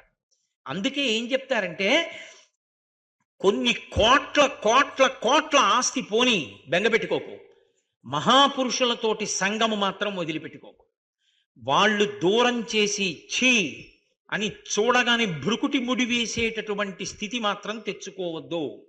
ఇందుచేత కొన్ని కోట్ల కోట్ల కోట్ల జన్మల తర్వాత భగవంతుడి యొక్క అనుగ్రహం కలిగితే వచ్చేది ఏది అంటే, నీకంత ధ్యానం వచ్చినా రాకపోయినా, అంత పూజ వచ్చినా రాకపోయినా, వాళ్లతో కలిసి కూర్చుని వాళ్ళ మాటలు వినే అదృష్టం కలుగుతుంది.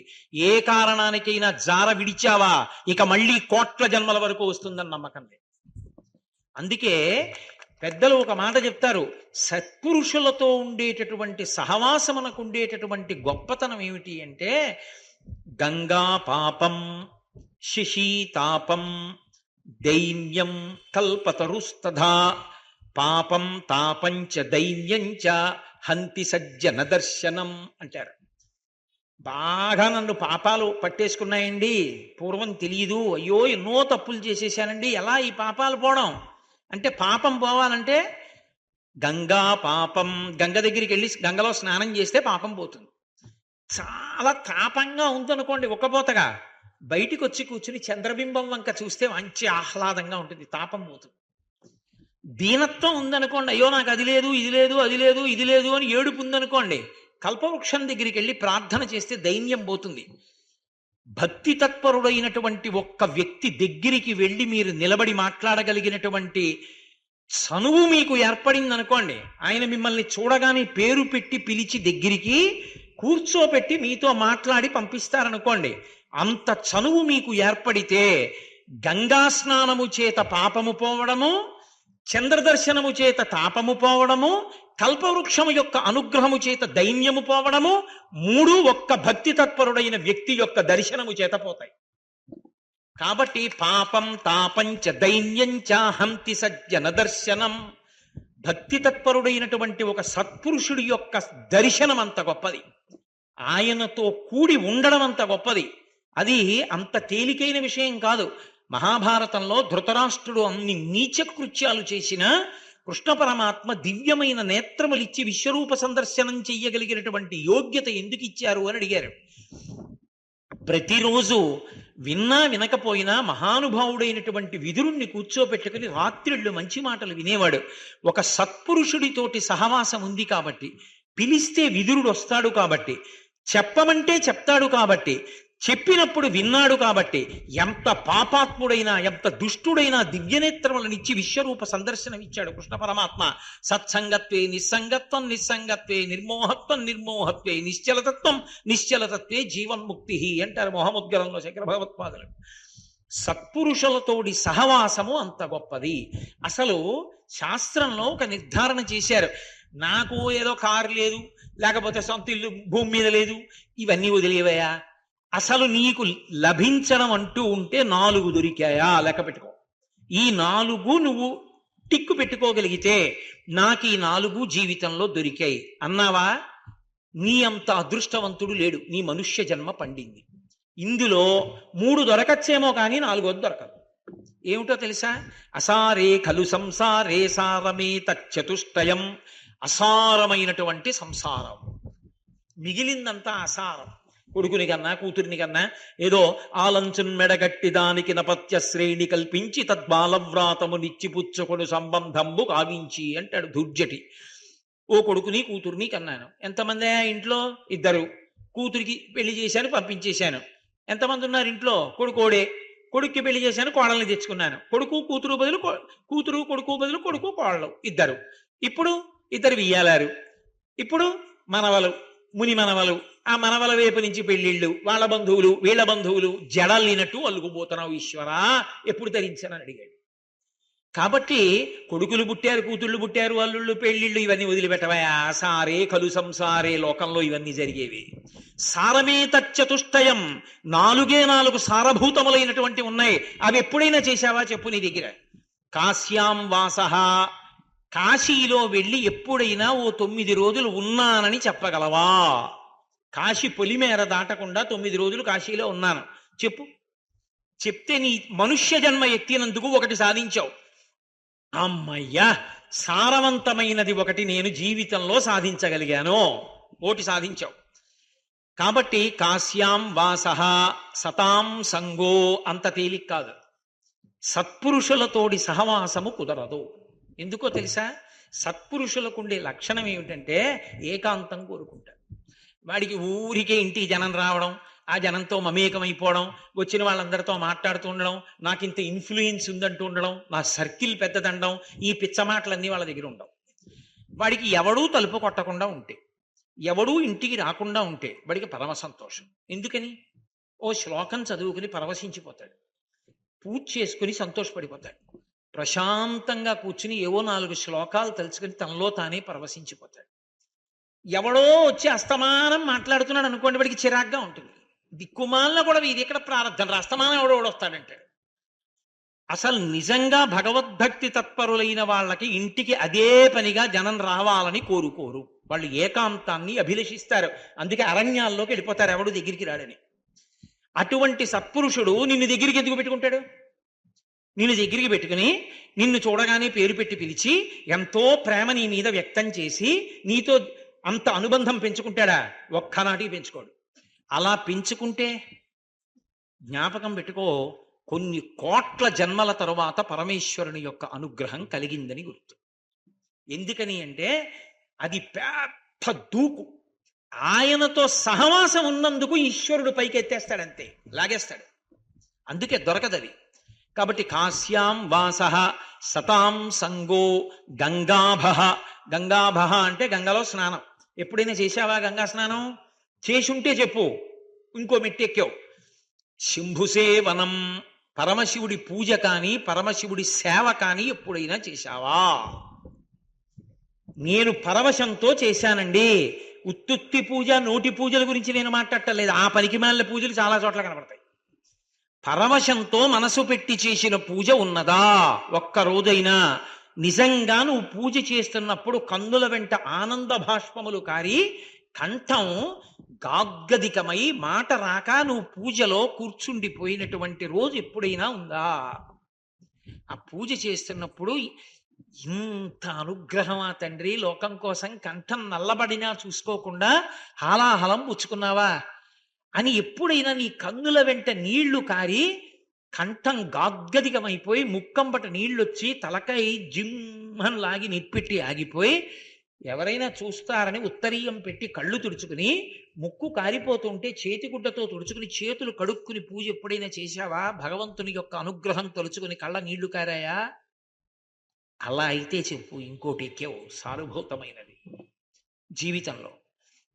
ఈ 4 సారభూతములు, మిగిలినవి ఏవి చెప్పు, నాకు అక్కర్లేదు. నేను నీ జన్మ చాలా గొప్పదని చెప్పడానికి కారణాలు కావు. నా దగ్గర ఇంత డబ్బు ఉందండి, వాట్ ఇఫ్ అంటుంటారు చూసారా ఇంగ్లీష్లో, అయితే ఏమిటి, అదో ఈశ్వర కృప అంతే.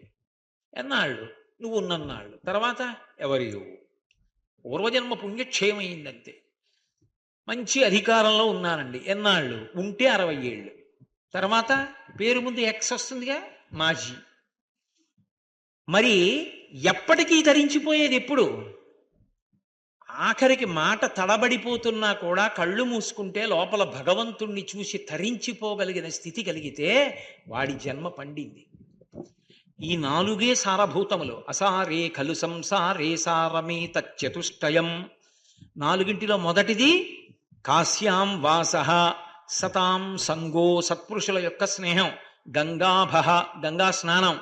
4వది శంభుసేవనం, పరమశివుని యొక్క సేవ. ఆయన ఆలయానికి వెళ్ళడం, ఆయన ఆలయానికి ప్రదక్షిణం చేయడం, ఆయన దేవాలయాన్ని తుడవడం, ఆయన పల్లకి మొయ్యడం, ఆయన వస్త్రములను తుడవడం, ఆయన యొక్క పాత్రల్ని కడగడం, ఇలాంటివి చెయ్యగలిగితే ఆ శంభునికి చేసినటువంటి సేవ సామాన్యంగా పోయేది కాదు.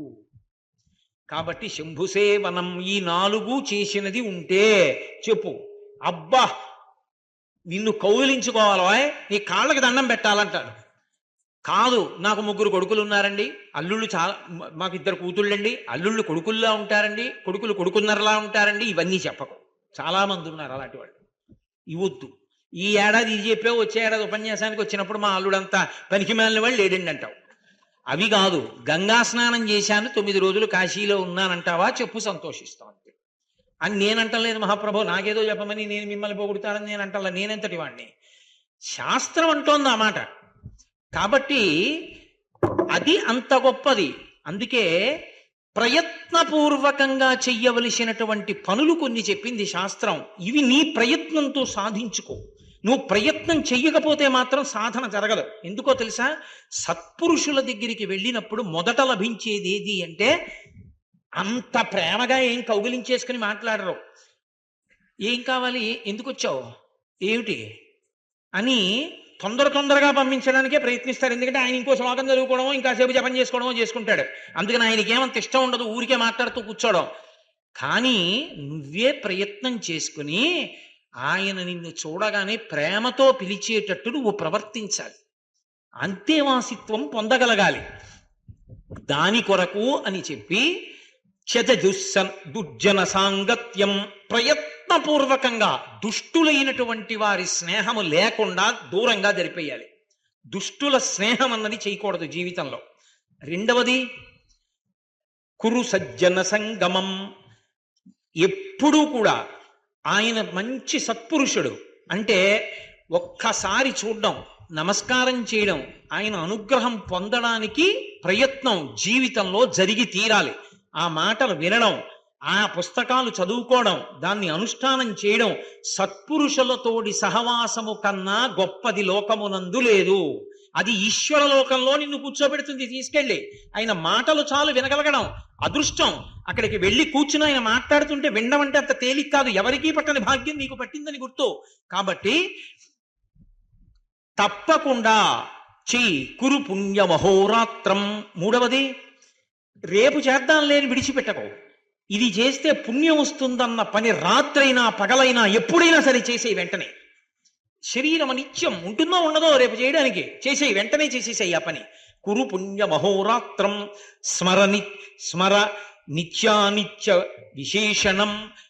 రోజు కూడా ఉండేదేది పోయేదేది జ్ఞాపకం చేసుకుంటూ ఉండు. ఉండదు ఈ శరీరం, వెళ్ళిపోతుంది, కొన్ని ఏళ్ల తర్వాత వెడుతుంది. ఉండిపోయేదేది ఆత్మ ఒక్కటే ఉంటుంది. దాని గురించి తెలుసుకోవాలి, భగవంతుడి గురించి తెలుసుకోవాలి, పెద్దల అనుగ్రహం పొందాలి. కాబట్టి దాన్ని ఎప్పుడూ స్మరిస్తూ ఉండు. ఈ 4 విడిచిపెట్టవద్దు. అందులో మొదటిదేది సత్పురుషుల యొక్క సాంగత్యమును విడిచిపెట్టవద్దు. ఏవి పోనీ పర్వాలా, మహాపురుషుల యొక్క సంగమును మాత్రము పోగొట్టుకోవద్దు. అందుకే భాగవతంలో మాలాకారుణ్ణి కృష్ణ భగవానుడు నీకేం కావాలని అడిగాడు. నీ పాద కమల సేవయు నీ పాదార్చకులతోడి నెయ్యము నితాంతాపార భూతదయయు తాపసమందార నాకు దయసేయకదే అని అడిగాడు. ఇప్పటికీ నాకెందరో పెద్దలు తెలుసు, తీర్థం తీసుకునేటప్పుడు ఈ పద్యమే చెప్పి తీసుకుంటారు. నీ పాద కమల సేవయు, నీ పాదములను సేవించే అదృష్టమి. నీ పాద కమల సేవయు నీ పాదార్చకులతోడి నెయ్యము, నీ పాదములను అర్చించే సత్పురుషులతోటి సహవాసమియ్యి. నితాంత అపార భూతదయయు, అపారమైనటువంటి భూతదయని నాకు కటాక్షించు. ఈ 3 అడిగాడు. సత్పురుష సహవాసం అడిగాడు. అందుకే పెద్దలు అంటారు, సత్పురుష సహవాసం అనేటటువంటిది ఇండిప గింజ వంటిది అంటారు. బురద నీటిలో ఇండిప గింజ పారేస్తే ఎలా మలినమంతా కిందకు వచ్చేస్తుందో, నీరు శుద్ధమైపోతుందో, సత్పురుషుడితోటి సహవాసము ఎంతటి వారిని మార్చేస్తుంది. నేను మీకు ఒక ఉదాహరణ చెప్పాలి అంటే, కబీర్ దాస్ గారు మహాభక్తుడు. ఆయన భార్య పేరు లోయి. ఆ తల్లి యొక్క శీలం, ఆ తల్లి యొక్క భక్తి గురించి మాట్లాడాలి తప్ప ఆ మాట నేను అనకూడదు. కానీ సందర్భంలో అలా అనకుండా ఉండడం సాధ్యం కాదు కాబట్టి నేను అంటున్నాను అంతే. మహాందగత్తె కబీర్ దాస్ గారికి సత్పురుషులంటే ప్రాణం. ఓ రోజు రాత్రి బోలెడంతమంది సత్పురుషులు ఆయన ఇంటికి వచ్చారు. ఆయన ఆనందపడిపోయి మీరందరూ భోజనం చేసి వెళ్ళాలన్నారు. అలాగే చేస్తా ఉన్నారు. బియ్యపు గింజ లేదు ఇంట్లో. ఏం చెయ్యాలో అర్థం కాక ఈ సరుకులన్నీ అమ్మేటటువంటి ఒక వర్తకుడి దగ్గరికి వెళ్ళింది. తులసీ శేఠ్ అని ఆయన దగ్గరికి వెళ్ళింది లోయి. వెళ్ళి, అయ్యా మా ఇంటికి సత్పురుషులు వచ్చారు, వారికి అన్నం పెట్టడానికి, నాకు నా భర్తకి వద్దు, వారికి అన్నం పెట్టడానికి కావలసిన సరుకులు ఇయ్యి అప్పుగా. రేపు ఉదయమే నా భర్త వచ్చి డబ్బు కడతాడు. ఇప్పుడు డబ్బు లేదు, మా దగ్గర ఏం లేదు, సత్పురుషులు అన్నం కోసం చూస్తున్నారండి. ఆయన అన్నాడు, ఇస్తాను సరుకులు, కానీ నువ్వు కూడా నా కోరిక ఇవాళ రాత్రి తీర్చాలి అని అడిగాడు. అంతకన్నా నేను ఇటువంటి పవిత్రమైన సభలో మాట్లాడకూడదు. ఆమె ఒక్క క్షణం తటపటాయించింది. అటు అతిథులకు అన్నం పెట్టకపోతే భర్త గౌరవం పోతుంది, అంగీకరిస్తే తన శీల వైభవమే పోతుంది. సరే, భర్త అతిథుల కన్నా, భర్త మాట కన్నా, భర్త గౌరవం కన్నా ఈ శరీరం గొప్పది కాదు. ఏముంది కోస్తే? చర్మము, రక్తము, మాంసము, కొవ్వు, అస్థి, శుక్ల, మేధ, 7 పదార్థాలు. కానీ దీనివల్ల అంత పుణ్యం నా భర్తకు వస్తే ఎందుకు కాదనాలని అలాగే సరుకులు తీసుకుంది, ఇంటికి వెళ్ళింది, వండింది, వడ్డించింది. అతిథులందరూ తినేశారు. కబీర్ దాస్ గారు దింపేశాడు, వచ్చేసాడు. ఏడుస్తూ నించుంది. ఎందుకు ఏడుస్తున్నావు లోయి అన్నాడు. అయ్యా, ఇటువంటి కోరిక కోరాడు తులసీ సేఠ్, అంగీకరించాను, అప్పుడు సరుకులు ఇస్తే అన్నం వండి పెట్టానంది. అయ్యయ్యయ్యయ్యో, ఎంత మంచివాడు, సత్పురుషులకి సరుకులు ఇవ్వడం ఎంత గొప్ప విషయం. తుచ్చమైన రక్తమాంసాలతో కూడిన శరీరాన్ని కాసేపు ఆయన పక్కన పెట్టమన్నాడా? బయట హోరున వర్షం వస్తోంది, మాట తప్పకూడదు. తడిసిపోతే ఆయనకంత ఆనందంగా ఉండదు. గొడుగు పట్టి తీసుకెడతానని గొడుగు పట్టి తీసుకెళ్ళాడు తులసీ సేఠ్ ఇంటికి. ఇంత వర్షం పడుతోంది, ఎక్కడొస్తుందని తలుపు వేసుకు పడుకున్నాడు. ఆయన వెళ్ళి తలుపు కొట్టింది లోయి. ఆయన తలుపు తీశాడు. ఆయనేమో బయట నించున్నాడు. కబీర్ దాస్ గారు లోయి లోపలికి వెళ్ళింది. ఆయన తెల్లబోయి, ఇంత వర్షంలో ఎలా వచ్చావన్నాడు. నా భర్త తీసుకొచ్చాడండి. నీ భర్త ఎందుకు తీసుకొస్తున్నానో తెలిసే తీసుకొచ్చాడా అన్నాడు. తెలిసే తీసుకొచ్చాడు. అంతమంది మహాభక్తులకు అన్నం పెట్టడానికి సరుకులు ఇచ్చావు, తుచ్చమైన ఈ శరీరాన్ని మాట తప్పకుండా అప్పజెప్పన్నాడు, తీసుకొచ్చాడండి. బయటికి వచ్చి చూశాడు. కబీర్ దాస్ గారు రామనామ భజన చేస్తున్నారు. ఆయనని ఇలా చూశాడంతే. ఇన్నాళ్ల తన జీవితం, తాను సంపాదించినటువంటి డబ్బు, తాను అతిక్రమించిన శాస్త్రం, తాను మూటకట్టిన పాపం తనకి జ్ఞాపకం వచ్చి, ఆయనెక్కడ నేనెక్కడ, అంతటి మహాపురుషుడని వెంటనే అతని అజ్ఞానపు చీకట్లు విచ్చిపోయాయి. వెళ్ళి తిన్నగా కబీర్ దాస్ గారి కాళ్ళ మీద పడిపోయి కన్నీటితో ఆయన పాదాలు కడిగి అభిషేకం చేశాడు. ఆస్తినంత దానం చేసేశాడు. కబీర్ దాస్ గారికి శిష్యుడై తరించిపోయాడు. ఇంత వర్షం పడుతోంది, ఎక్కడొస్తుందని తలుపు వేసుకు పడుకున్నాడు. ఆయన వెళ్ళి తలుపు కొట్టింది లోయి. ఆయన తలుపు తీశాడు. ఆయనేమో బయట నించున్నాడు. కబీర్ దాస్ గారు లోయి లోపలికి వెళ్ళింది. ఆయన తెల్లబోయి, ఇంత వర్షంలో ఎలా వచ్చావన్నాడు. నా భర్త తీసుకొచ్చాడండి. నీ భర్త ఎందుకు తీసుకొస్తున్నానో తెలిసే తీసుకొచ్చాడా అన్నాడు. తెలిసే తీసుకొచ్చాడు. అంతమంది మహాభక్తులకు అన్నం పెట్టడానికి సరుకులు ఇచ్చావు, తుచ్చమైన ఈ శరీరాన్ని మాట తప్పకుండా అప్పజెప్పన్నాడు, తీసుకొచ్చాడండి. బయటికి వచ్చి చూశాడు. కబీర్ దాస్ గారు రామనామ భజన చేస్తున్నారు. ఆయనని ఇలా చూశాడంతే. ఇన్నాళ్ల తన జీవితం, తాను సంపాదించినటువంటి డబ్బు, తాను అతిక్రమించిన శాస్త్రం, తాను మూటకట్టిన పాపం తనకి జ్ఞాపకం వచ్చి, ఆయనెక్కడ నేనెక్కడ, అంతటి మహాపురుషుడని వెంటనే అతని అజ్ఞానపు చీకట్లు విచ్చిపోయాయి.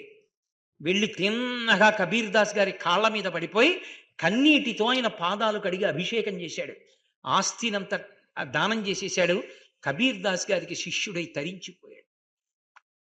భాగవతంలో అటువంటి ఉపాఖ్యానం ఉంది. ఎన్ని ఉపాఖ్యానాలను నేను చూపించగలను. అందుకే శంకర భగవత్పాదులు అంటున్నారు, మహాపురుషులతోడి సంగమున్నదే పరమభక్తులైన వారితో కలిసినటువంటి కూడిక. అటువంటి సంగము తప్పకుండా భగవంతుని యొక్క లోకమునకు నిన్ను తీసుకుని వెళ్ళగలదు. ఆ మాటలు అలా ఉంటాయి, అవి నిన్ను భగవన్ లోకంలో నిలబెట్టగలవు, అంత శక్తివంతములు. కాబట్టి సారూప్యం తవ పూజనే శివ మహాదేవేతి సంకీర్తనే సామీప్యం శివభక్తి ధుర్య జనతా సాంగత్య సంభాషణే సాలోక్యంచ చరాచరాత్మకతను ధ్యానే సాయుజ్యం. శంకర, ఈ చరాచరాత్మకమైనటువంటి జగత్తునంతటినీ కూడా నీ శరీరంగా భావన చేసి ధ్యానం చేస్తే నాకు సాయుజ్య మోక్షం వస్తుందండి.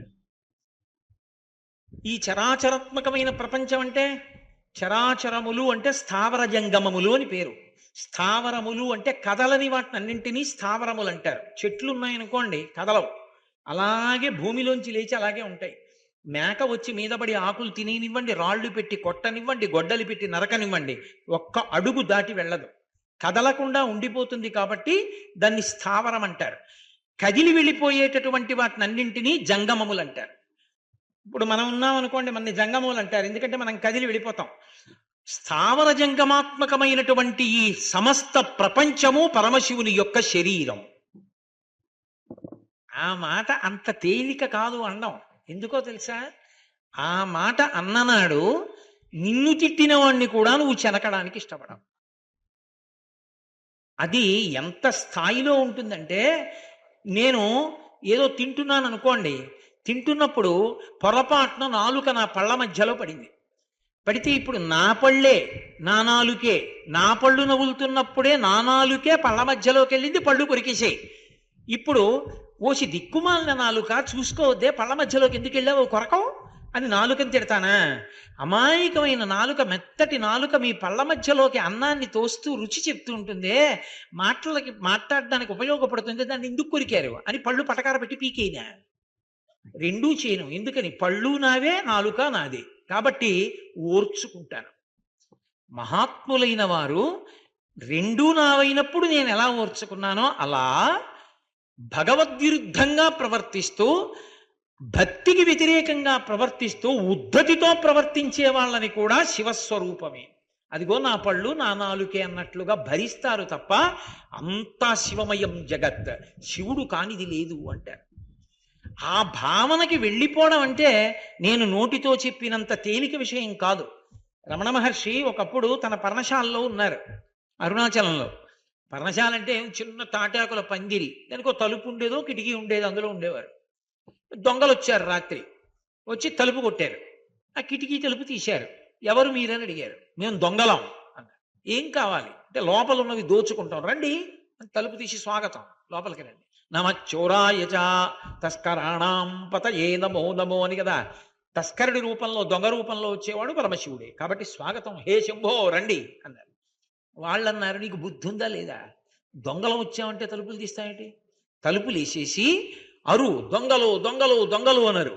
అప్పుడు మేము తలుపులు బదలగొట్టుకుని లోపలికి వచ్చి మిమ్మల్ని 4 చావ కొట్టేసి ఎత్తుకుపోతాం. అప్పుడు మాకు మా ఉద్యోగం మేము చేసిన తృప్తి. అంతేగాని నువ్వు రమ్మంటే మేము లోపలికి వచ్చి పట్టుకెళ్ళండి అంటే మూటలు కట్టే మీరే ఇచ్చేస్తే మేమే మూట కట్టేసుకుంటే ఇంకా దొంగతనం ఏంటి, మాకు తృప్తి ఉండదు, తలుపేసి అరు అన్నారు. ఆయన అన్నారు, ఎందుకు అరవడం, నాకు మీ మీదేమీ విముఖత లేదే, మీరు శివస్వరూపమే, రండి పట్టుకెళ్ళండి, మీకు ఏమైనా కావలసింది ఉంటే, అంతకన్నా కావలసిందే ఉంది తీసుకోండి, సంతోషం అన్నారు. బుద్ధి లేని వాళ్ళే ఉన్నాడు అని తలుపేయమని పక్క వాళ్ళకి చెప్పి అరవమన్నారు. రమణులు అరవలేదు. వాళ్ళు ఏదో దొంగ దొంగ దొంగ అన్నారు. వీళ్ళు తలుపులు, అవి ఆ తలుపులే ఉందండి, అట్ట ముక్కల్లా ఉంటాయి అవి. ఆయనకి ఏం, సర్వం శివమయం జగత్. ఆయనకి ఒక్క తోపు తోసుకొని లోపలికి వచ్చారు. మిగిలిన వాళ్ళని అందరినీ పారిపోండి అన్నారు. ఎందుకు పారిపోవడం అన్నారు రమణ మహర్షి. అంటే మేము దొంగలం కదా, పారిపోవాలి నువ్వు అన్నారు. నాకు అలా అనిపించట్లేదు, మీరు అరుణాచలేశ్వరుడే, నేను పారిపోను అన్నారు. పారిపోకపోతే కొడతాం, మూర్ఖుల్లో ఉన్నాడు ఎవరోనని పెద్ద బడిత తీసి ఆయన తొడల మీద కొట్టారు. కొడితే ఆయన మెల్లగా నవ్వుకుంటూ పర్ణశాల బయటికి వచ్చి అక్కడ చిన్న అరుగు లాంటిది ఉంటే దాని మీద కూర్చున్నారు. ఆయన గోచి ఒకటే పెట్టుకునేవారు.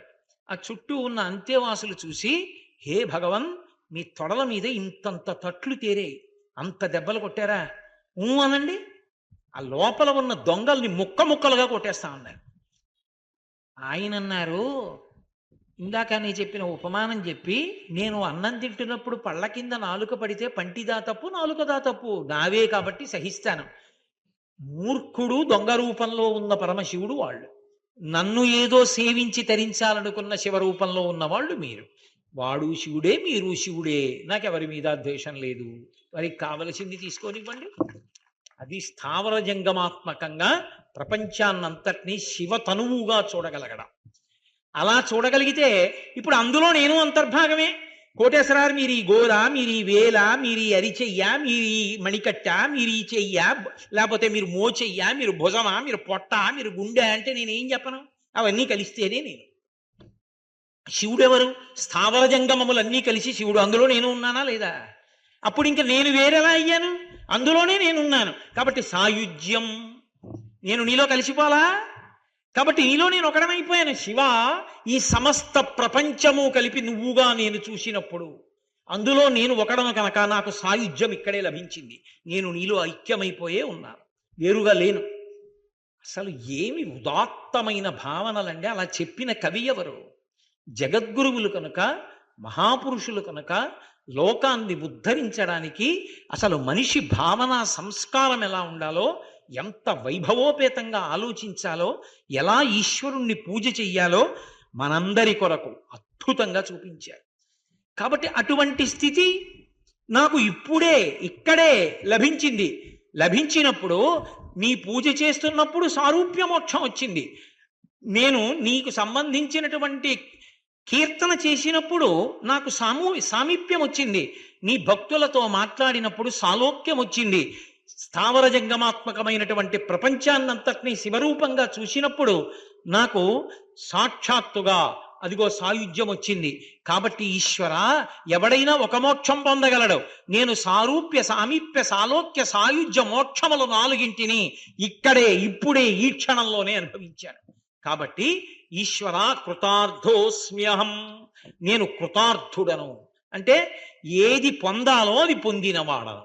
అంటే దాని అర్థం ఏమిటి? సాధన అన్నది మొదలు పెడితే ఎప్పటికైనా ఎవడైనా కృతార్థుడే కాగలడు. ఇది శంకర భగవత్పాదులు మనకి నేర్పినటువంటి విధానం. అప్పుడు అహం అన్నప్పుడు శంకరులు కాదు, ఆ శ్లోకం నేను చదివాను అనుకోండి, నాకు అన్వయం అవుతుంది.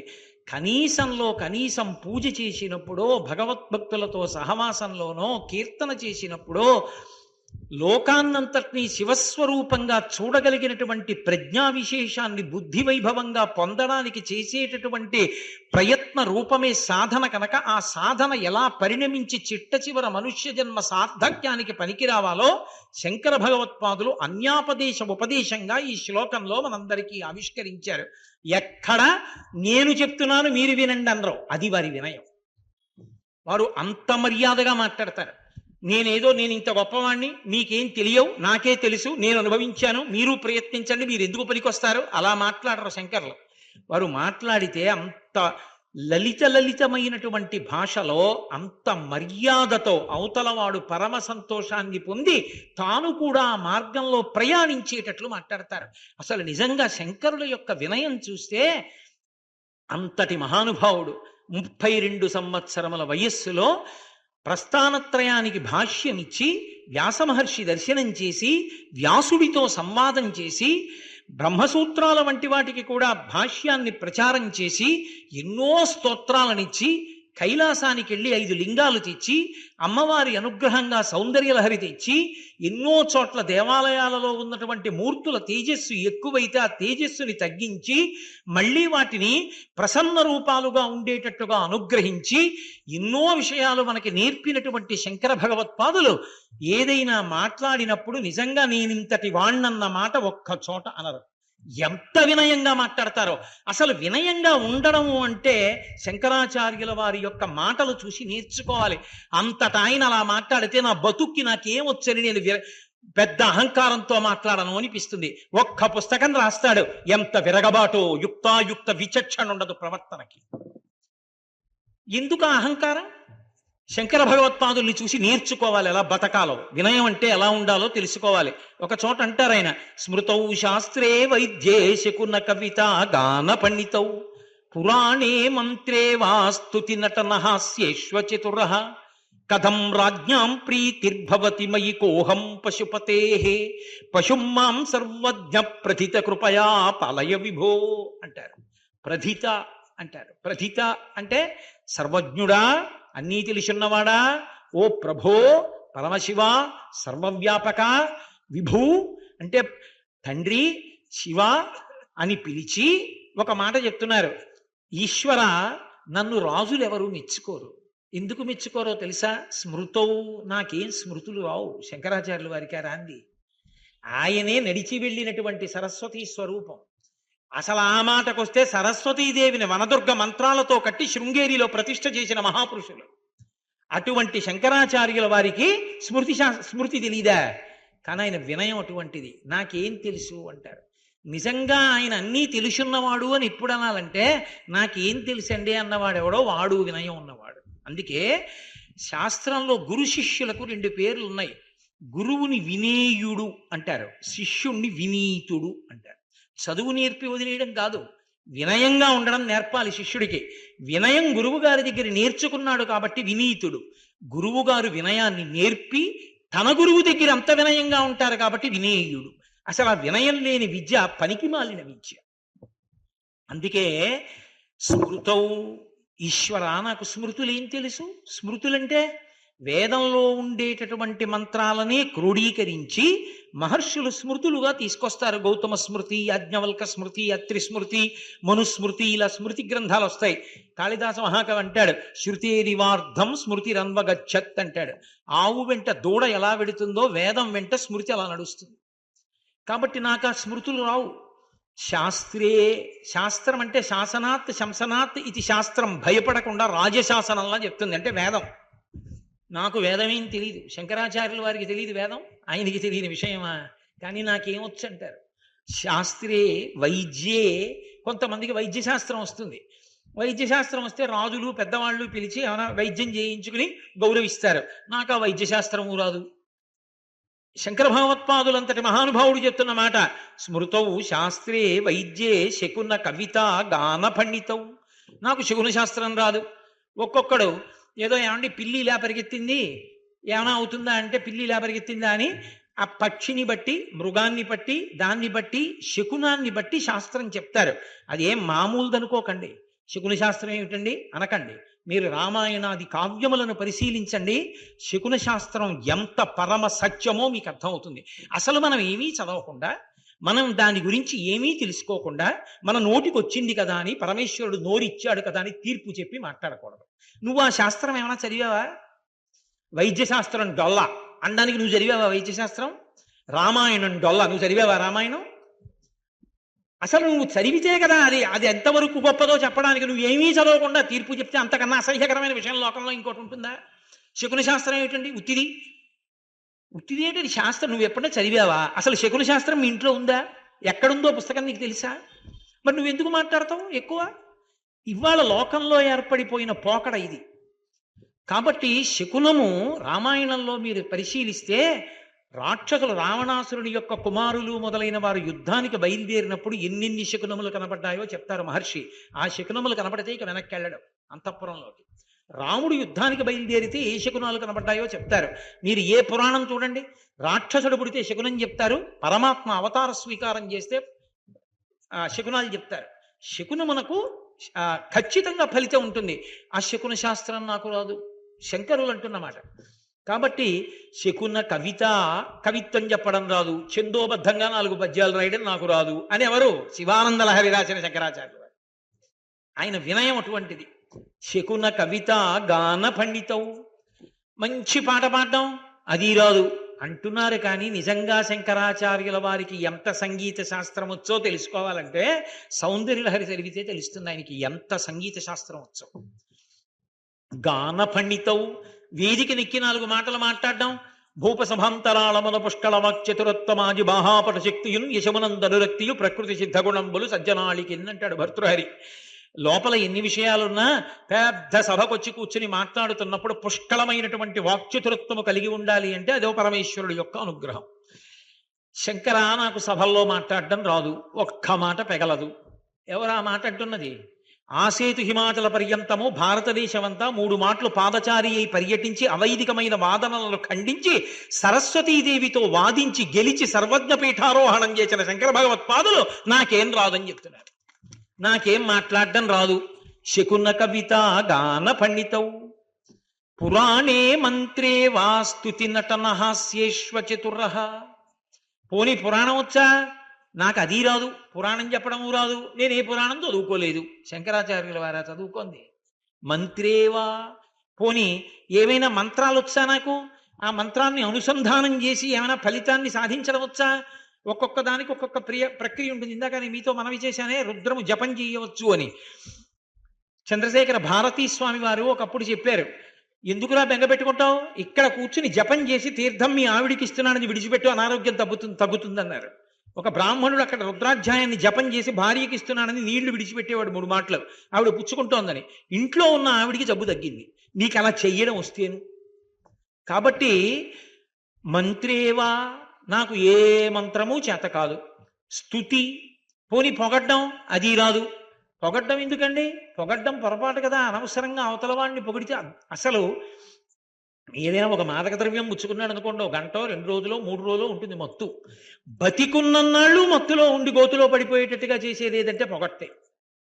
ఒక్కసారి పొగుడు చేశారనుకోండి, ఇహ వాడి సంగతి చూడక్కర్లేదు, వాడు పాడైపోతాడు. అందుకే చాలా క్రమశిక్షణతో జీవనం గడుపుతున్నటువంటి బ్రాహ్మణుణ్ణి పాడు చేయాలంటే ఏం చెయ్యాలని అడిగారు. ఒక్క సన్మానం చేసి సన్మాన పత్రం ఇచ్చేయండి అన్నారు. చాలు, పాడైపోతాడు. కాబట్టి స్తుతి, పొగడ్డం రాదు. మరి పొగడ్డం ఎందుకు? అలా ఎవరైనా పొగడచ్చా? తప్పు కదా. మరి శంకరాచార్యుల వారు నాకు పొగడ్డం రాదని ఎందుకు అనాలి? అంటే పొగడడం కోసమే 2 ఉద్యోగాలు ఉంటాయి రాజుగారి దగ్గర. ఒకడిని వంది, ఒకడిని మాగధి అంటారు. వాళ్ళిద్దరూ ఏం చేస్తూ ఉంటారంటే ప్రభువుని స్తోత్రం చేస్తారు. వాళ్ళు ఉత్తినే అదే పనిగా అక్కర్లేకుండా స్తోత్రం చేయరు. వంది చూస్తాడు. రాజు ఏదైనా తప్పు నిర్ణయం చేస్తుంటే, రాజు చేసిన నిర్ణయం వల్ల రాజు వంశంలో ఇంతకుముందు పుట్టిన మహాపురుషుల యొక్క కీర్తి పాడైపోతోంది అనుకుంటే, వంది పూర్వం రాజు యొక్క వంశంలో ఉన్న వాళ్ళు ఎటువంటి పనులు చేశారు, ఇప్పుడు నువ్వు చేస్తున్న పని వల్ల వాళ్ళ కీర్తి కళంకం అవుతోందని కీర్తన చేస్తాడు. వెంటనే ఓ నా పూర్వుల యొక్క కీర్తి పోతోందని రాజు ఆ నిర్ణయం చేయడు. వంది రాజు యొక్క వంశాన్ని, వాళ్ళు చేసిన మంచి పనులను తెలుసుకుని రాజు తప్పటడుగు వేయకుండా స్తోత్రం చేస్తూ రక్షిస్తాడు. మాగధి అని ఉంటాడు.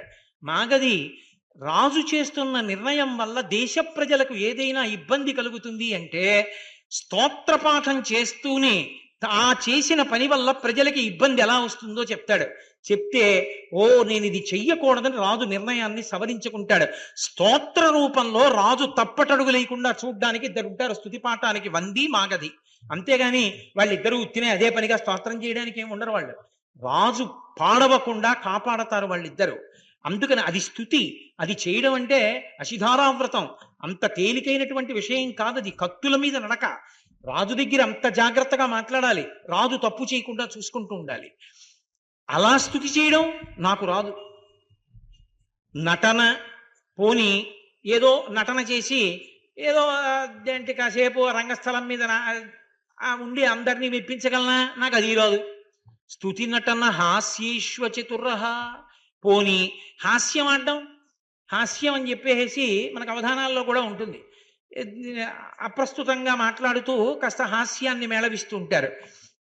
ఆ హాస్యం ఏదో అవతల వాడిని నవ్వించడం నాకు రాదు. నవ్వించడం హాస్యం అన్న మాటని జాగ్రత్తగా అర్థం చేసుకోవాలి. హాస్యమంత లలితముగా ఉండడం, లలితంగా ఉంచడం అంత తేలికైన విషయం కాదు. హాస్యం అంటే అర్థం పర్థం లేకుండా ఇతరుల మనసు గాయపడేటట్టుగా ప్రవర్తించేటటువంటి వాడు హీనుడు. అలా ప్రవర్తించకూడదు. ఏ పాత్ర పడితే ఆ పాత్రని హాస్యం కోసం ఎంచుకోకూడదు. గురువులు, ఉపాధ్యాయులు, అధ్యాపకులు ఇటువంటి వాళ్ళ పాత్రలు వేసి వాళ్ళనందరినీ కూడా అత్యంత అసహ్యకరంగా చూపించేటట్టుగా ప్రవర్తించి రంగస్థలం మీద నటించి హాస్యనటుడు అని పేరు తెచ్చుకుని ఆ డబ్బులతో అన్నం తినడం ఆత్మహత్యా సదృశ్యం. అటువంటి హాస్యం కూడదు. ఇతరుల మనసు కష్టపడనటువంటి హాస్యం చూపించగలగాలి. కాబట్టి హాస్యేశ్వ చతుర్రహ అచతుర్రహ, నాకవేం రావు. కాబట్టి శాస్త్రం రాదు. స్మృతౌ శాస్త్రే, నాకు శాస్త్రం తెలియదు. శాస్త్రం అంటే వేదమని ఒక అర్థం, వేదములకు ఉపాంగములను ఒక అర్థం. చతుశాస్త్రములని 4. ఆ 4ంటిని శాస్త్రాలంటారు. అందులో మొదటిది వ్యాకరణం. వ్యాకరణం శివాలయంలోనే వ్యాకరణ మంటపంలో నేర్చుకోవాలి. ఎందుకంటే ఆయన ఢమరకంలోంచే మాహేశ్వర సూత్రాలు వచ్చాయి కాబట్టి. రెండవది తర్కము లేక న్యాయము అంటారు. అది యుక్తితో భగవంతుడు ఉన్నాడు అన్న విషయాన్ని స్థాపిస్తుంది తర్కశాస్త్రం. అలాగని వితండవాదన చేయకూడదు. తా పట్టిన కుందేలుకు 3 కాళ్ళు అన్నట్టుగా మూర్ఖవాదన చేయకూడదు. పటిమతో వాదన చెయ్యాలి. దాన్ని తర్కము న్యాయము అంటారు. మూడవది పూర్వమీమాంస. పూర్వమీమాంస అని వదిలేశాననుకోండి, ఏమీ చెప్పకపోతే పూర్వమీమాంస అని గుర్తు. పూర్వమీమాంస అంటే కర్మలకు యజ్ఞయాగాది క్రతువులకు సంబంధించినటువంటి వ్యాఖ్యానము, భాష్యము అంతటినీ పూర్వమీమాంస అంటారు. 4 ఉత్తర మీమాంస లేక వేదాంతం.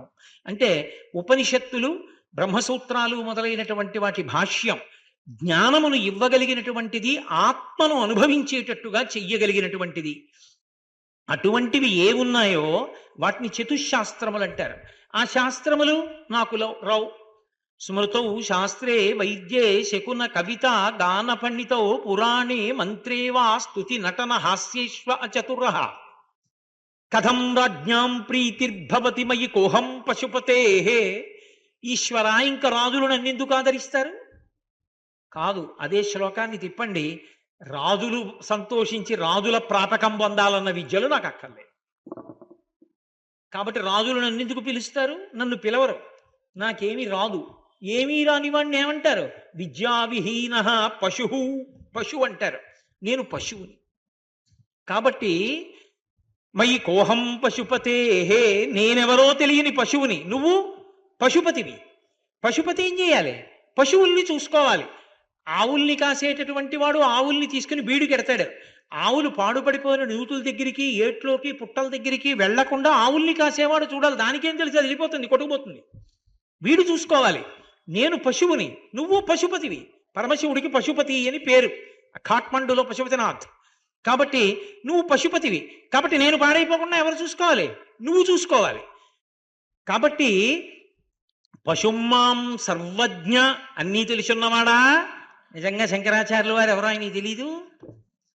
ప్రథిత కృపయా పాలయ విభో, నేను పశువుని, నువ్వు పశుపతివి. కాబట్టి నన్ను కాపాడు శంకర. ఎంత వినయంతో మాట్లాడతారో శంకరాచార్యులు. ఇన్ని చదువుకుని ఇన్ని తెలుసున్న మహాపురుషుడు అపరశివావతారం, పరమశివుడు భూమి మీద శంకరాచార్యుల వారిగా నడిచాడు. అటువంటి శంకర భగవత్పాదులు ఏమీ తెలియదు నాకని అంత వినయంతో మాట్లాడారు. లోకంలో మహాపురుషులైన వారి జీవితంలో ఎవరినైనా చూడండి, నాకిన్ని తెలుసని అనరు, నాకేం తెలుసండి అంటారు. సుందరకాండలో 100 యోజనముల సముద్రాన్ని దాటి సీతమ్మ తల్లి దర్శనం చేసిన ఒకే ఒక మహావీరుడు హనుమ. అటువంటి ఆయన్ని సీతమ్మ అడిగింది, ఏమయ్యా అన్ని వానరములు ఆవలి ఒడ్డున కూర్చున్నాయి, రాలేకపోయాయి, ఒక్కడి వచ్చావు, రేపొద్దున్న యుద్ధం వస్తే ఎవరొస్తారని అడిగింది. ఆయన అన్నారు, మద్విశిష్టాశ్చ తుల్యాశ్చ సంతి తత్ర వనౌకసః మత్త ప్రత్యవరః కశ్చిన్నాస్తి సుగ్రీవ సన్నిధౌ అంది. అమ్మా, నీకు తెలియని రహస్యమా? అంతఃపుర స్త్రీల దగ్గరికి, మహారాణుల దగ్గరికి రాజు తన దూతని పంపించేటప్పుడు అందరిలోకి బాగా తక్కువ ప్రజ్ఞ ఉన్నవాడెవరో వాణ్ణే పంపిస్తారు. సీతమ్మ తల్లి రాముడి భార్యవి, మహా ఇల్లాలివి, నీ దగ్గరికి నన్ను పంపించారంటే నాకన్నా తక్కువవాడు ఉంటాడమ్మా లోకంలో? నాతో సమానులున్నారు, నాకన్నా అధికులున్నారు తప్ప నాకన్నా తక్కువవాడు సుగ్రీవుడి దగ్గర లేడమ్మా అన్నాడు. మహానుభావుడు, అంతటి ప్రజ్ఞాశాలి. లోకంలో వినయము అన్నది చూడాలి అంటే స్వామి హనుమ దగ్గర చూడాలి, శంకరాచార్యుల వారి దగ్గర చూడాలి. పరోపకారము శంకరాచార్యుల వారు, హనుమ. ఎప్పుడూ తిరిగి లోకం కోసం ఉపకారం శంకరాచార్యుల వారు, హనుమ. చిరంజీవులు శంకరాచార్యుల వారు, హనుమ. సౌందర్యలహరిలో శబ్దస్వరూపంతో ఉంటారు శంకర భగవత్పాదులు. ఇద్దరిది ఒకేలా ఉంటాయి శంకరాచార్యుల వారి జీవితం, స్వామి హనుమ యొక్క జీవితం. అంతటి మహాప్రజ్ఞాశాలి. మీకు నేను ఒక్క విషయం చెప్తాను. ఏ మహాకవి రచన చేశాడో నాకు తెలియదు, కానీ నిజంగా పరమ వినయంతో ప్రతి ప్రదోష వేళలో పరమశివుణ్ణి వేడుకోవడం అంటే, ఆయన్ని వినయంతో ఈశ్వరా నన్ను రక్షించు అని అడగడం అంటే నిజంగా ఎంత అందమైనటువంటి ఆ ద్విపద రచన చేశాడో ఒక మహానుభావుడు. ఆ రచయిత పేరు కోసం నేను ఎంత ప్రయత్నించానో నాకు ఎక్కడా దొరకలేదు. ఇది మా గురుదేవులు చదువుతూ ఉంటారు, మా గురువు గారు చదువుతుంటే కళ్ళంబట ఇలా నీళ్లు కారిపోతాయి, అంత గొప్పగా చదువుతారు. నేను వారి దగ్గర విని ఇంటి దగ్గర చదువుకుంటూ ఇది చాలా మందికి అందాలే, ఈ రచయిత ఎవరో తెలియట్లేదని అయ్యప్ప స్వామి దేవాలయంలో శివమహాపురాణం ప్రవచనాలు చేసే రోజుల్లో ఇవి కొన్ని వేల ఆ పుస్తకాలు ముద్రణ చేసి ఆ రోజుల్లో భక్తులందరికీ అందించడం జరిగింది.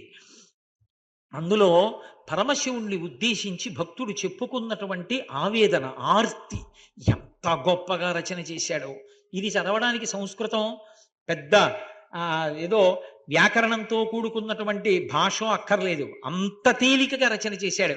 శ్రీపార్వతీనాథ చిన్మయ బోధ తాపసమందార ధర్మ సంచార దక్షయాగ విభంగ ధవళ భస్మాంగ పక్షివాహన బాణ పన్నగాభరణ బాహుసక్త కరోట బాలేందు జూట మోహనాకార సన్ముని చిత్తచోర సాగర తూణీర జగదేక శూర నాగచర్మాంబర నయనచో మధుర పర్వతకో దండ పరిభృత జాండ సర్వలోక శరణ్య సజ్జనగణ్య అని పరమశివుణ్ణి మానస పూజ చేశాడు. ఇప్పుడు నేను అదంతా ఎక్కడ చెప్తాను కానీ, అబ్బో అద్భుతంగా చేసేశాడు అసలు శివ పూజ అంతా చేసి. చపలటమానుటే ఛత్రంపు బుద్ధి, రాజోపచారాలు చేస్తాం కదా, స్వామికి గొడుగు పడతాం, బయట గొడుగు పట్టడం కాదు శంకర, చపలత్వం మానడమే నిజమైన గొడుగు పట్టడం. చపలుట మానుటే ఛత్రంబు బుద్ధి విపరీతమడుగుటే వింజామరములు ధర్మ సంచారమే తాళవృంతంబు నిర్మల చిత్తమే నిలువుటద్దంబు కళ్ళమాటలు లేని ఘంటారవంబు చల్లని మాటలే శంఖారవంబు సత్యంబు పలుకుటే సంగీతరవము నిత్యనీ స్మరణయే నిఖిలవాద్యములు న్యాయ విహారమే నాట్యముల్ నీకు కాయమే ఆందోళికము, నా శరీరమే నీకు పల్లకి, సత్క్రియాళి చేయుటయే ప్రదక్షిణ వందనములు, మంచి పనులు చేయడమే నీకు ప్రదక్షిణం చేసి నమస్కరించడం, పాయని భక్తియే పరమ సమాధి అంటూ ఆ పూజ చేసి పరమశివుడితో చెప్పుకుంటున్నాడు. హరమిమ్ము నిటులనే నర్చించినాడా కరుణతో మెచ్చుమో ఘనుడనీవాడా నీ పూజ చేయగా నెరరు మునులు నీ పూజ చేయగా నెరరు సురలు కావున నా బోటి కలుడు నీ పూజ కావించునే కోటి కమలాప్త తేజ జ్ఞాన విద్యాభ్యాస గతినే నిరుంగా ధ్యానయోగంబుల దారి నిరుంగా సంపూర్ణ బోధల జాడల నిరుగా ఇంపైన నీ భక్తి పెంపుల నిరుగా క్రోధ చిత్తుండను కుటిలాత్మకుండ సాధుత్వహీనుండ చపలేంద్రియుండ తిండిపోతునే కాని తెలివేమి లేదు దండిపాపినే కాని దయయేమి లేదు భక్తిహీనులలోన బాగైనవాడా ముక్తిహీనులకెల్ల మొదలైనవాడా హరశివ శంభో మహాదేవయనచు మా గురువు గారు ఇది చెప్తున్నప్పుడు ఇక్కడికి వచ్చేటప్పటికి అంటారు నిజంగా అబ్బా రోమాంచితం అయిపోతుంది, అంత పరవశంతో చదువుతారు. హరశివ శంభో మహాదేవయనచు హరసాంబ శంభో మహాదేవయనచు ఈ రెండు మాటలనెవడు పఠించు పారిపోవును వాని పాపములంచు పెద్దలు చెప్పగా వినిమెది నమ్మి బుద్ధి తెచ్చుక మిమ్ము పొడగంటి సుమ్మి ఎటులనన్ బ్రోచెదో ఇంత పాపాత్ము ఎటుల రక్షించెదవో ఇంత దుష్టాత్ము నాయన్న నా తండ్రి నన్నేలువాడా నాయయ్య నా దొరా ననుగన్నవాడా దీనపోషక సర్వదేవదేవేశ దానవకుల నాశ దాక్షాయణీశ కామబాధల నన్ను కాలగానియకు కామారి నన్ను బాసి కదలగాబోకు విషయముల్ నన్ను పట్టి వేధించనియకు విషమాక్ష నీవు నన్ విడిచిపోబోకు దుర్గుణంబుల నన్ను తూలగానియకు దుర్గేశ నను రోచి తొలగగాబోకు వాదభేదంబులు వదరుట రోసి ఖేదమోదంబులు గెలుచుట తెలిసి కాసు వీసాలపై కాంక్షలు లేక భాసురాంగుల మోహ పాశాల పడక హృదయంబు నీ రూపు ఎడబాయకుండా వదనంబు నీ పేరు వదలకనుండా చేయుమితరంబులౌ సిద్ధులనొల్లా పాయని పాపమౌ భాగ్యమేనొల్లా తను పెంచు దొంగలౌ తనయులనొల్లా ఈయన డబ్బంతా వాడే కదా పట్టుకుపోతాడు కొడుకు, ఆ తర్వాత గోదానం కూడా చేయడు. కాబట్టి తను పెంచు దొంగలౌ తనయులనొల్లా కొని తెచ్చు పీడలౌ కొంపలనొల్లా కల్లరి బొమ్మయౌ కాయమ్మునొల్లా. ఇది ఇన్ని ఫెయిర్ అండ్ లవ్లీలు రాసి ఇన్ని పౌడర్లు రాసి ఇన్ని ఆల్అవుట్లు పెట్టి పరుపుల మీద పడుకోబెడితే కట్టెల మధ్యలో కాలిపోతూ అయిపోయిందిరా నీకు నాకు చెల్లంటుంది. కల్లరి బొమ్మయౌ కాయమ్మునొల్లా పొల్లు గింజల బోలు భోగమ్ములొల్లా అద్దె కొంపల బోలు ఆ లోకమొల్లా. పుణ్యం అయిపోతే ఆ లోకం నుంచి తోసేస్తారు.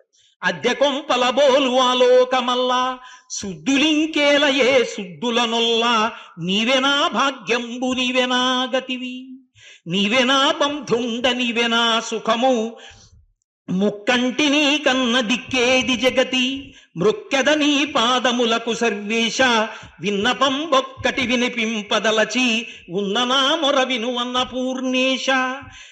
ఇప్పుడు అడిగారు శంకరాచార్యుల వారి శ్లోకం, మొదటి శ్లోకం చెప్పానే, భక్తులతోటి సంగమివ్వయా నాకు చాలు అని అడుగుతాడు. వ్యసనీదు భక్తిని వెలయించినట్టి బసవాదులకు నన్ను బంటుగా చేయు శాంభవ దీక్షల స్థాపించినట్టి కుంభజాతుల సేవకుల కూర్పు నన్ను శైవయోగంబులు సవరించినట్టి రేవణాదుల శిష్య సేవలో నిలుపు పలుమార్లు నీ పేరు పలికెడు వారి కులములో నన్ను పుట్ట కూర్పుము అయ్యా నీ చింత చేసెడి నిపుణులనెప్పుడు చూచిదండము పెట్ట జొంపుము నన్ను పాటించి నీ పాట పాడెడి వారి తోటి కూడా గజేయుతుహిన త్రివాస చలగుచు నీ పూజ చేసెడి వారి కలిసి ఉండగ చేయు గజ చర్మచేల విసువక నీ కథల్ వినియడి వారి కొసరుచుకొని ఆడ కుర్పవే నన్ను మా దిక్కు శివుడని వాదించువారి పాదాల మీద నన్ పడియుండ చేయు ఇటు చేయకుంటివా ఎన్నటికైనా పటుతర సంసార పాశంబు తెగునే. నువ్వు ఆ ఉపకారం చేయకపోతే సంసార పాశం తెగుతుందా? తాచుపామును మెడ తగిలించవచ్చు ఏచుచుండడి కోర్కెలీడేరరాదు పులినోట చెయ్యి పెట్టి పుడు వంగవచ్చు పలు తెచ్చు కోపంబు పడదొయ్యరాదు దాహమన పగవచ్చు తగ చెముడు బాల దేహమే నను బుద్ధి తెగవేయరాదు ఇంగలంబులనైన మృంగగావచ్చు బంగారుపై ఆశ బాయంగరాదు ఎత్తి మొయ్యగవచ్చు ఏనుగునైనా చిత్తంబు పరిశుద్ధి చేయంగరాదు. కుంకిముండ్లను పరుచుకొని పండవచ్చు, రంకుబుద్ధులు మాన రాజెట్లనైనా. ఇనుప స్తంభము కాల్చి ఎదమోపవచ్చు, తన వారిపై ప్రీతి తగ్గింపరాదు. ఇనప స్తంభాన్ని కాల్చి గుండెల మీద పెట్టుకోవచ్చు, కానీ తన వారి మీద ప్రీతి మాత్రం తనకి తగ్గదు. తప్పుడు కూతల తగతర్లవచ్చు, తప్పక శివ నిన్ను తలుపంగరాదు. అంటే ఈ మనసు తప్పుడు కూతలు కూస్తుంది, నిన్ను మాత్రం తలుచుకోదు, నీ నామగానం చేయదు. పాపకర్మల చూచి భ్రమ చెందవచ్చు, చూపు నీపై నిలిపి సుఖింపరాదు. ఏమైన చేయుటకెట్లైన వచ్చు, నీ మీద మనసును నిలుపంగలేను. ఎన్నటికీ దుఃఖమీడేరు నాకు, ఎన్నటికీ భయం బెడతేరు నాకు. ఎందరైరో తల్లులెందరో తండ్రులు, ఎందరో తన వారలెందరో సుతులు.